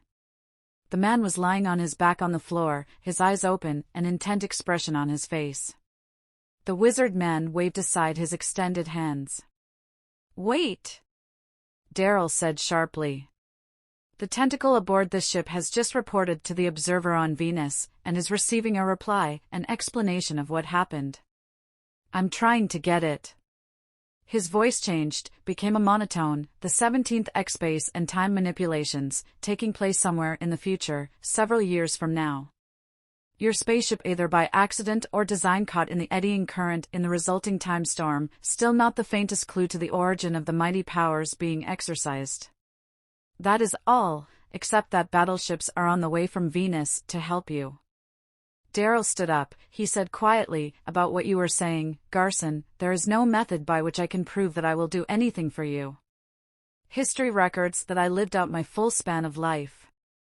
Therefore, no self-interest, no danger to the universe can affect my existence in the past. You'll have to act on the chance that the opportunity offers for us to give you assistance later, and there's no other guarantee I can give." That at least was straightforward. Only, to the opportunist, even truth was but a means to an end, a means of lulling suspicion. There remained the hard fact that he must take the risks. He said, "Give me 5 minutes to think it over. You believe, I can see, that I will go." Daryl nodded. "Both your conscious and subconscious minds are beginning to accept the idea." There was utterly no premonition in him of the fantastic thing that was going to happen. He thought, a gray, cold thought, so he was going. In 5 minutes. He stood finally at the wall visiplate, staring out at the burnished silver immensity of Venus. The planet, already cast, was expanding visibly, like a balloon being blown up. Only it didn't stop expanding and, unlike an overgrown balloon, it didn't explode. The tight silence was broken by the tallest of the 3 handsome Ganellians. The man's words echoed, not Garson's thoughts, but the tenor, the dark mood of them. "So much beauty proves once again that war is the most completely futile act of man. And the worst of it is that, somewhere in the future of this future there are people who know who won this war, and they're doing nothing, damn them." His impulse was to say something, to add once more his own few facts to that fascinating subject. But instead he held his thought hard on the reality of what he must do, in a minute. Besides, Murphy had described the Ganellians as emotional weaklings who had concentrated on beauty, and with whom it was useless to discuss anything. True, he himself had given quite a few passable displays of emotionalism. Nevertheless, the thought ended, as Murphy said almost impatiently, "We've discussed all that before, and we're agreed that either the people of the future do not exist at all, which means the universe was blown up in due course by the glorious time-energy barrier, or, on the other hand, if the people of the future exist, they're simply older versions of the million-year-old bodies of the planetarians or glorious. If they exist, then the universe was not destroyed, so why should they interfere in the war? Finally, we're agreed that it's impossible that the people of the future, whatever their form, are responsible for the message that came through to Professor Garson. If they can get through a message at all, why pick Garson? Why not contact the planetarians direct? Or even warn the glorious of the danger?" Garson said, "Daryl, what is your plan of attack?" The reply was cool, I'm not going to tell you that. Reason, at close range a tentacle can read an unwary mind. I want you to concentrate on the thought that your purpose is above board, don't even think of an attack in connection with it. Wait, don't reply. I'm going to speak to Captain Garadin. Garson began, and stopped. The wizard man's eyes were closed, his body rigid. He said, half to Garson, half to the others, a lot of this stuff here works by mind control. His voice changed, Captain Garadin. There was a tense silence, then a steel-hard voice literally spat into the room, yes. Daryl said, we have an important communication to make. Professor Garson, one of the men who was unconscious when, I know whom you mean, interrupted that curt voice. For God's sake, get on with your communication. Not later than the 24th century, Murphy whispered to Garson. Note his reference to God. God was expunged from the dictionary in the 2300s. And is he boiling at this mutiny and what it's done to his prestige? It wasn't funny. For all this was going to be real to him. The thought drained, Murphy became a vague background figure. There was only Daryl and Captain Garadin, Daryl saying. Professor Garson has just become conscious, and he has the answer to the phenomena that carried this spaceship 30 million miles in 30 seconds. He feels that he must see you immediately and communicate his message to the planetarians at once. There was a wave of chill laughter. What fools we'd be to let any of you come here until after the battleships arrive. And that's my answer, he'll have to wait till the battleships arrive. His message, said Daryl, cannot wait. He's coming down now, alone. He will be shot on sight. I can well imagine, Daryl said scathingly, what the planetarians would do to you if he is shot. This has nothing to do with the rest of us. He's coming because he must deliver that message. That is all. Before Garson could speak, Murphy said in a distinct voice, I'm opposed to it. I admit it was my idea in the first place, but I couldn't favor it under such circumstances. The wizard man whirled on him. His vibrant voice was a drumming thing as he raged. That was a stab in the back to all of us. Here is a man trying to make up his mind on a dangerous mission, and you project a weakening thought. You have said that you come from the stormy period following the 13,000 years of endless peace. That was after my time, and I know nothing about the age, but it is evident that the softness of the peace period still corroded your people. As a cripple, a weakling, who is not going to do any of the fighting, you will kindly refrain from further advice to men.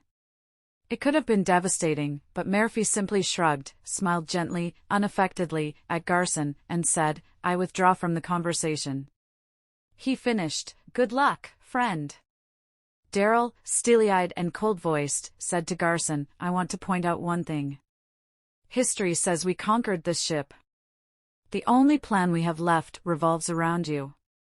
Therefore you went to see the captain.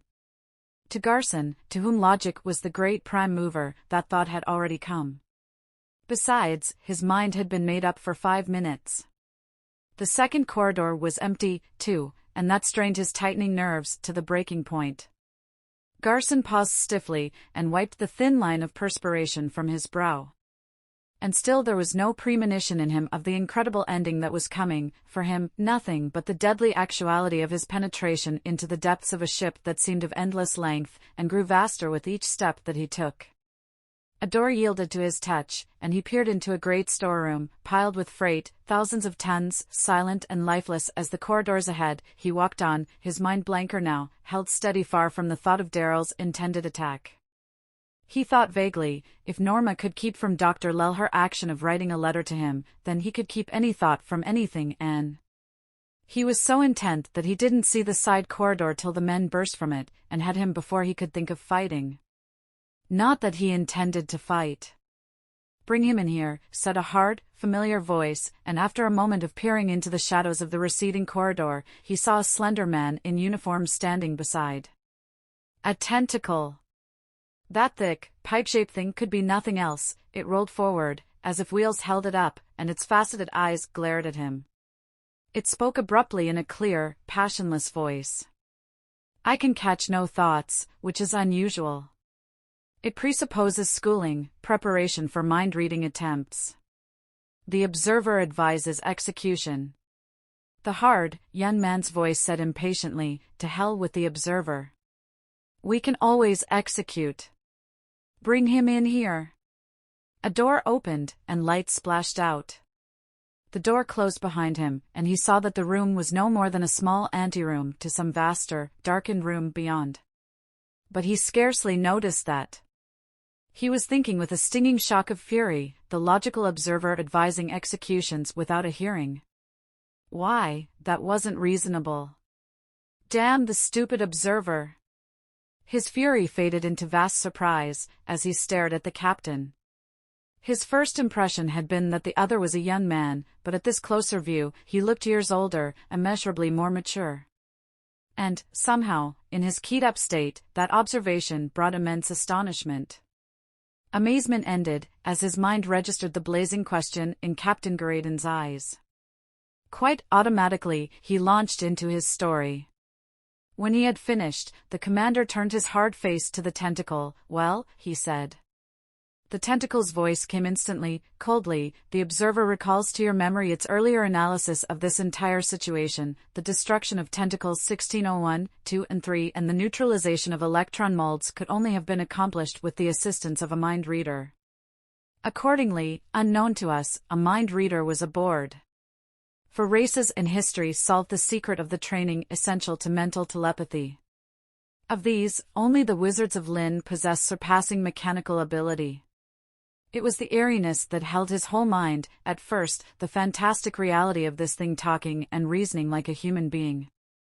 The observer machine of the glorious that he had seen was simply a vast machine, too big to grasp mentally, like some gigantic number. It was there, and that was all.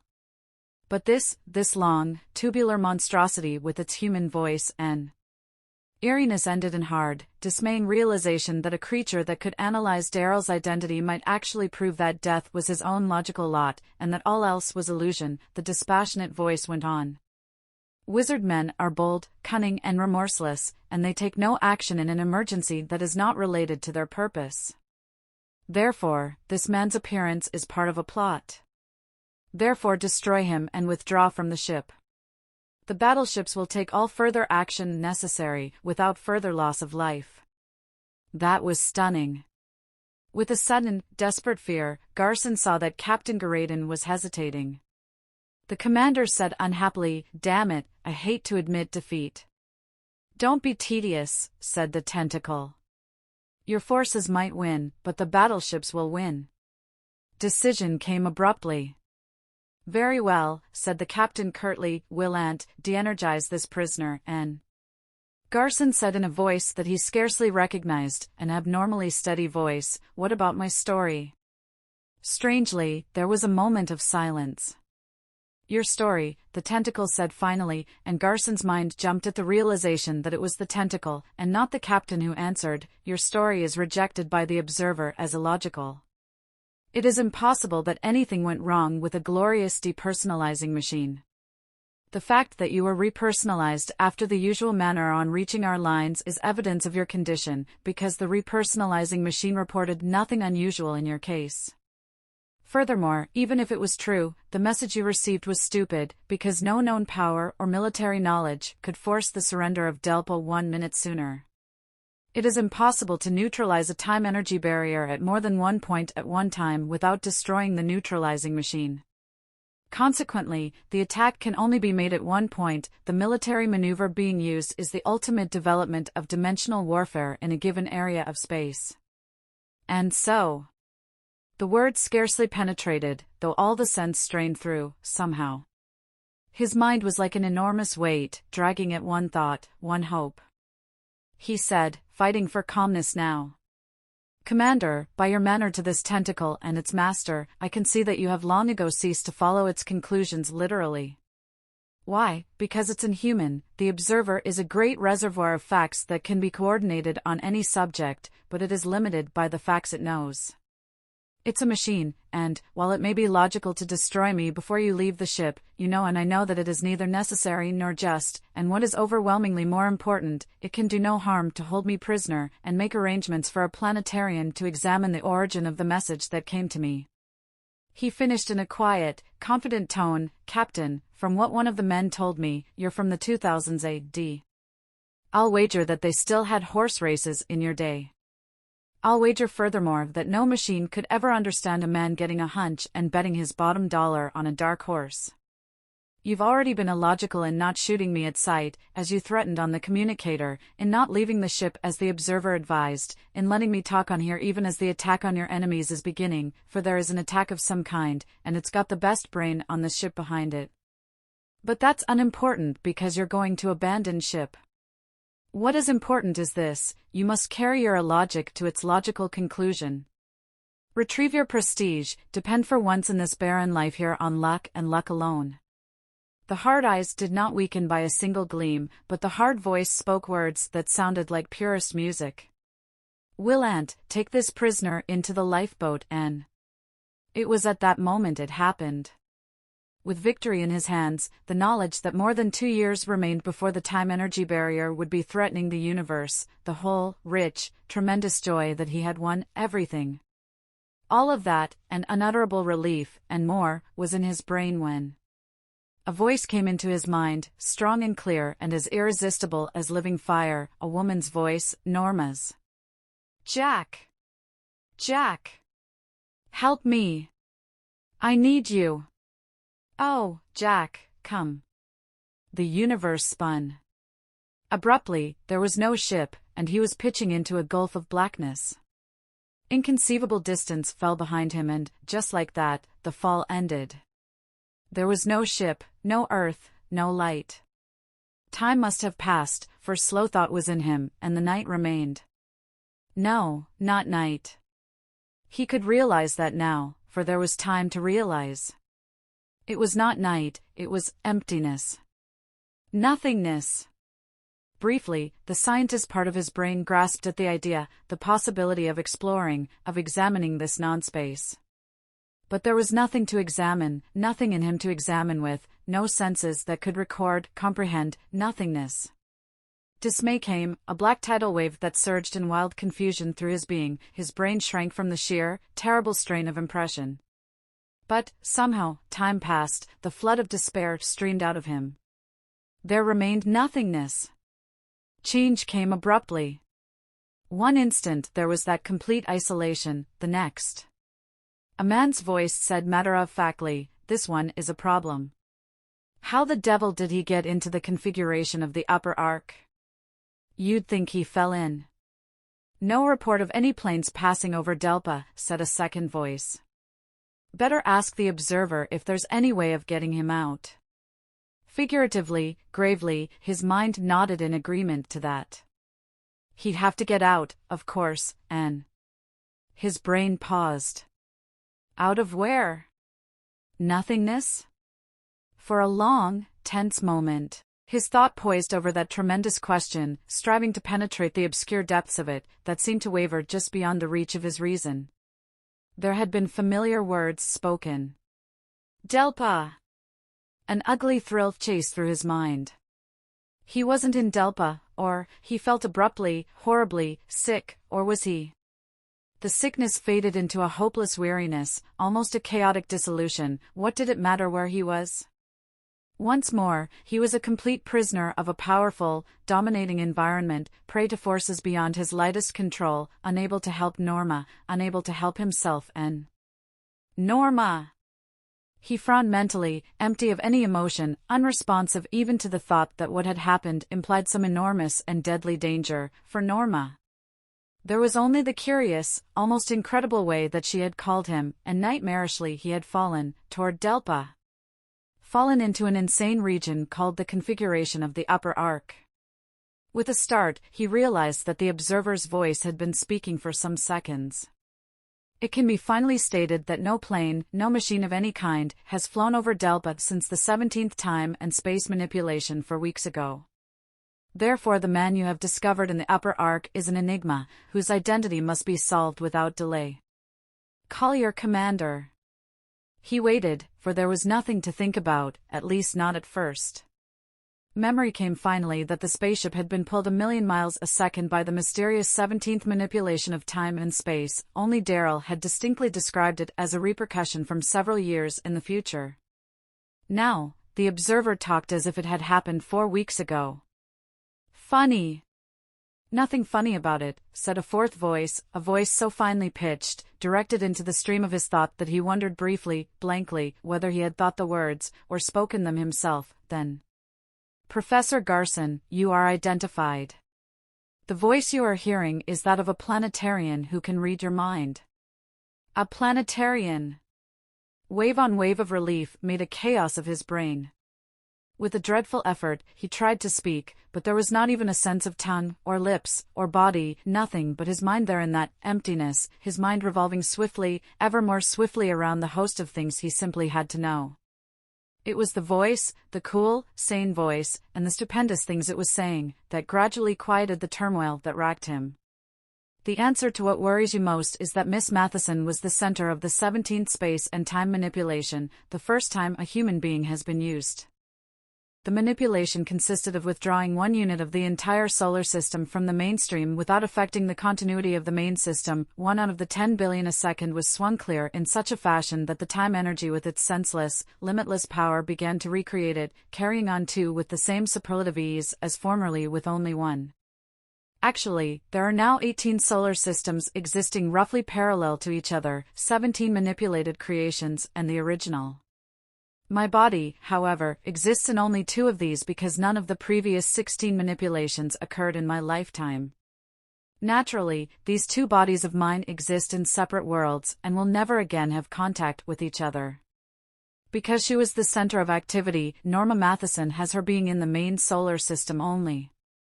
The reason your physical elements responded to her call is that she now possesses the insul mind power. Her call merely drew you toward her and not to her, because she lacks both the intelligence and the knowledge necessary to a competent employment of her power. As she did not protect you from intermediate dangers, you fell straight into the local time-energy barrier surrounding the city of Delpa, which promptly precipitated you into the time emptiness where you now exist. Because of the angle of your fall, it will require an indefinite period for the machines to solve the equation that will release you. Until then, have patience. Wait! Garson thought urgently. The great time-energy barrier. It should be completed about now. In 2 weeks at most, came the cool reply. We received your story, all right, and transmitted the startling extent of the danger to the Glorious. In their pride and awful determination, they see it merely as a threat to make us surrender, or else. To us, however, the rigidly controlled world they envision means another form of death, a worse form. No blackmail will make us yield, and we have the knowledge that people of the future sent the warning. Therefore, we won. There was no time to think that over carefully. Carson projected his next question hurriedly. Suppose they're not of the future, not of the 17th, or is it 18th, solar system? What will happen to me if this solar system explodes out of existence? The answer was cooler still. Your position is as unique as that of Miss Matheson. You fell out of the past into the future, you missed the manipulation. Therefore you exist, not in 2 solar systems, but only where you are, attached in a general way to us. Miss Matheson exists only in the main system. There is no way in my knowledge that you 2 can ever come together again. Accustom yourself to that idea. That was all. His next thought remained unanswered. Time passed, and his restless spirit drooped. Life grew dim within him. He lay without thought on the great, black deep.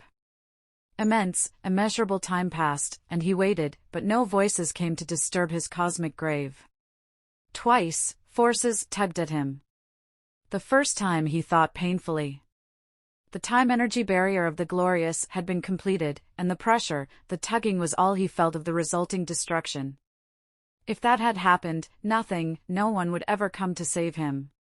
That first tugging, and the thought that went with it, faded into remoteness, succumbed to the weight of the centuries, was lost in the trackless waste of the eons that slid by. And finally, when it was completely forgotten, when every thought had been repeated uncountable times, when every plan of action, every theory, every hope and despair, everything had been explored to the nth degree, the second tug of pressure came. A probing sensation it was, as if he was being examined, and finally a flaming, devastatingly powerful thought came at him from outside. I judge it an extrusion from a previous universe, a very low form of life, intelligence .007, unworthy of our attention. It must be registered for its infinitesimal influence and interference with energy flowage, and cast adrift. Returning consciousness stirred in her body. She felt the sigh that breathed from her lips, as dim awareness came that she must leave this place. But there was not yet enough life in her nerves, no quickening of the coordination, the concentration, so necessary to the strange, masochistic power she had been given. She thought drearily, if only she had gone to a window instead of projecting her weak flesh against an impenetrable wall. She must get to the breakfast nook window that overlooked the roof. She stood at the window, weary with pain, vaguely startled by the swift reaction to her thought. Hope came violently, and the thought that she had been briefly crushed by the hard reality of the wall revived. Pain, no pain can touch me. Behind her, footsteps and other, stranger, sounds crashed on the stairway. Behind her, the outer door blinked into ravenous flame. Ahead was the dark, lonely night. She scrambled to the sill. In her ears was the sound of the things that were swarming into her apartment, forcing her to swift will. From the edge of the roof she could see the milling beast men on the sidewalk below, and she could see the street corner 100 yards away. Instantly, she was at the corner, standing lightly, painlessly, on the pavement. But there were too many cars for further powered travel, cars that would make devastatingly hard walls. As she stood in a passion of uncertainty, one of the cars slowed to a stop, and it was the simplest thing to run forward, open the door and climb in, just as it started forward again. There was a small man crouching in the dimness, behind the steering wheel. To him, she said, almost matter-of-factly. "Those men. They're chasing me." A swarm of the beast men wallowed awkwardly into the revealing glow of the corner light, squat, ape-like, frightening things. Her driver yelped shrilly, "Good God!" The car accelerated. Almost instantly, the man was babbling, "Get out! Get out! I can't afford to get mixed up in a thing like this. I've got a family, wife, children, waiting for me this instant at home. Get out!" He shoved at her with one hand, as if he would somehow push her through the closed door. And, because her brain was utterly pliant, utterly geared to flight, she felt scarcely a quiver of resistance. A neon light a block away caught her gaze, her attention, and fitted completely into her automatic yielding to this man's desire. She said, "There's a taxi stand. Let me off there." By the time she climbed out, tentacles were glittering shapes in the air above the dim street behind her. She struck at them with her mind, but they only sagged back, like recoiling snakes, still under control, obviously prepared now for her power. In the taxi, her mind reverted briefly in astounded thought, that mouse of a man. Had she actually let him control her, instead of forcing the little pipsqueak of a human to her mighty will? She must use her will. No tentacle can come within, she'd have to be practical. How far had they retreated from her power? Half a mile. No tentacle can come within half a mile of this car. Eagerly, she stared out of the rear window, and her eyes widened as she saw they were 100 yards away and coming closer. What was wrong? In brief, shrinking expectation she waited for the devastating fire of third-order energies, and when it did not come, she thought, this car it must be made to go faster. There were other cars ahead, and some passing, but altogether not many. There was room for terrible speeds if she had courage, didn't lose control, and if the power would work. Through there, she directed, and through there and around that corner. She heard shrill yells from the driver, but for a time the very extent of his dismay brought encouragement that faded bleakly as the tentacles continued their glittering course behind her, sometimes close, sometimes far away, but always relentlessly on her trail, unshakably astute in frustrating every twist of her thought, every turn of the car, every hope. Only, why didn't they attack? There was no answer to that, as the long night of flight dragged on, minute by slow minute. Finally, pity touched her for the almost mad driver, who half sat, half swooned behind the steering wheel, held to consciousness and to sanity. She could see in his mind, only by the desperate knowledge that this car was his sole means of livelihood, and nothing else mattered besides that, not even death. Let him go, she thought. It was sheer cruelty to include him in the fate that was gathering out of the night for her. Let him go, but not yet. At first, she couldn't have told what the purpose was that quivered in her mind. But it was there, deep and chill and like death itself, and she kept directing the car without knowing exactly where she was going. Conscious understanding of her unconscious will to death came finally, as she climbed to the ground and saw the glint of river through the trees of a park. She thought then, quite simply. Here in this park, beside this river, where nearly 4 years before she had come starving and hopeless to commit suicide, here she would make her last stand. She watched the tentacles floating toward her through the trees, catching little flashing glimpses of them as the dim, electric lights of the park shimmered against their metallic bodies, and the vast wonder came, untainted by fear. Was this real? Was it possible that these living, miasmatic-like emanations from the most dreadful nightmare conceivable were actually surrounding her, and that in all this great world of 1944 there was no one, no weapon, no combination of air, land and sea forces, nothing that could offer her even a husk of protection? In a sudden, wild exasperation, she thrust her power at the nearest glint, and laughed a curt, futile laugh when the thing did not even quiver. So far as the tentacles were concerned, her power had been nullified.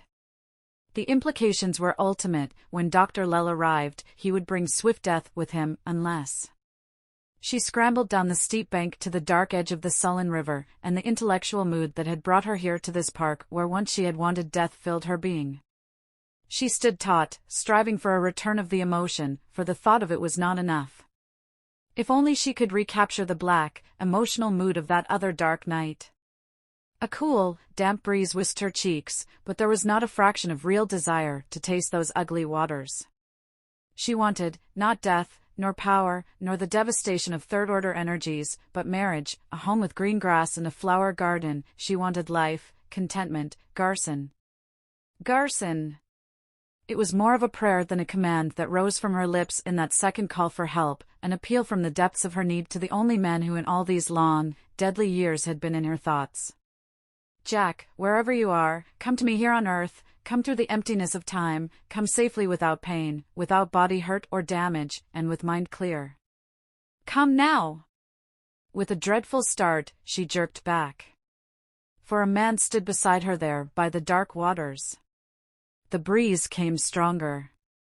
It brought a richer, more tangy smell of river stingingly into her nostrils. But it wasn't physical revival she needed. It was her mind again that was slow to move, her mind that had never yet reacted favorably to her power, her mind lying now like a cold weight inside her. For the figure stood with stone-like stolidity, like a lump of dark, roughly shaped clay given a gruesome half-life. She thought in a ghastly dismay, had she recalled from the dead into dreadful existence a body that may have been lying in its grave for generations? The thing stirred and became a man. Garson said in a voice that sounded hesitant and huskily unnatural in his own ears. I've come, but my mind is only clearing now. And speech comes hard after a quadrillion years. He shuddered with the thought of the countless ages he had spent in eternity. Then, I don't know what happened, I don't know what danger made you call me a second time or whether any exists, but, whatever the situation, I've thought it all out. You and I are being used by the mysterious universe manipulators because, according to their history, we were used. They would not have allowed us to get into such desperate straits if they could come to us physically, and yet it is obvious that everything will fail for them, for us, unless they can make some direct physical contact and show us how to use the vast power you have been endowed with. They must be able to come only through some outside force, and only yours exists in our lives. Therefore, call them in any words, for they must need only the slightest assistance. Call them, and afterward we can talk and plan and hope. Thought began to come to her, and questions, all the questions that had ever puzzled her. Why had Dr. Lell kept repeating that she had made no trouble, according to the glorious historical record of her, when trouble was all she had ever given? Why had she been able to defeat the first tentacle, and yet now her power that had called the man from some remote time was futile against them? And where was Dr. Lell? With an effort, she finally roused her brain from its slew of pondering over paradox. What words she used then, she could not have repeated, for no memory of them remained a moment after they were spoken. In her mind was only a fascinated horror of expectation that grew and grew, as a sound came from the water near her feet. The water stirred, it sighed as if yielding to some body that pressed its dark elements, it gurgled with a queer, obscene horror, and a body blacker than itself, and bigger than any man, made a glinting, ugly rill of foam. It was Jack Garson's fingers, strong and unflinching, grasping her, and his hard, determined voice that prevented her from uttering the panicky words of demon exorcise that quivered at the verge of her mind. "Wait," he said. "It's victory, not defeat.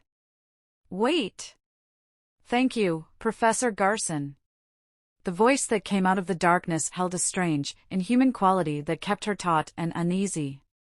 It went on, "For your sakes, I could approach in no other way. We of the 490th century A.D. are human in name only.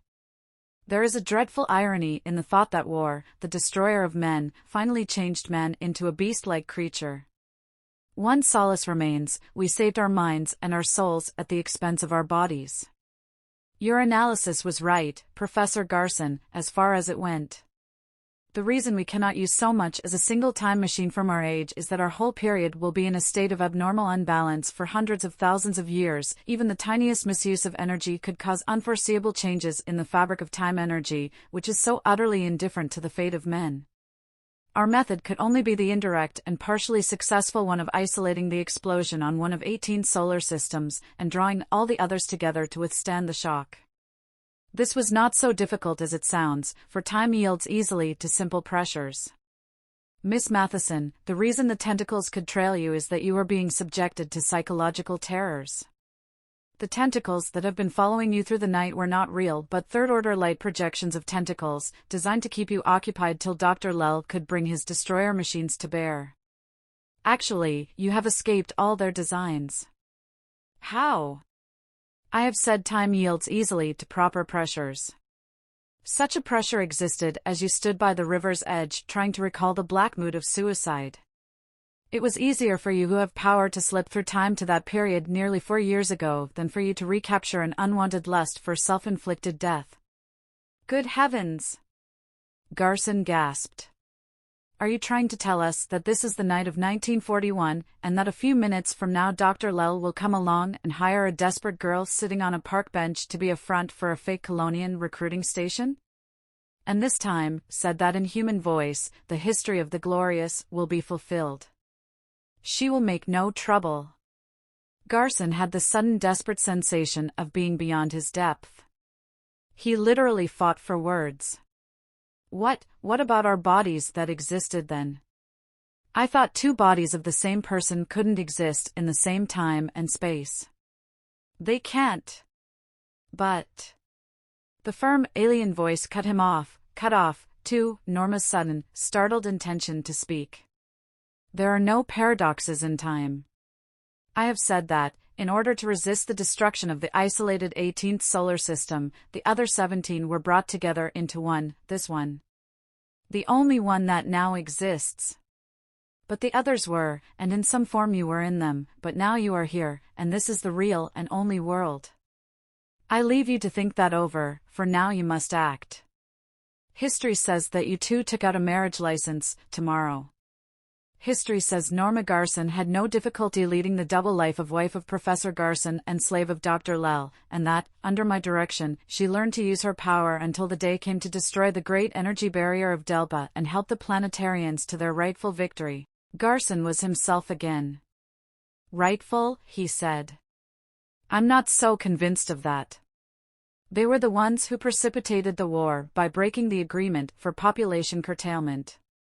Rightful, said the voice firmly, because they first announced the agreement on the grounds that it would atrophy the human spirit and mind. They fought the war on a noble plane, and offered compromise until the last moment. No automatons on their side, and all the men they directly recruited from the past were plainly told they were wanted for dangerous work. Most of them were unemployed veterans of past wars. Norma found her voice, that second recruiting station I saw, with the Greeks and the Romans. Exactly. But now you must receive your first lesson in the intricate process of mind and thought control, enough to fool Dr. Lel. The odd part of it was that, in spite of all the words that had been spoken, the warm glow of genuine belief in everything didn't come to her until she sat in the dim light on the bench and watched the gaunt body of Dr. Lel stalking out of the shadowed path. Poor, unsuspecting Superman.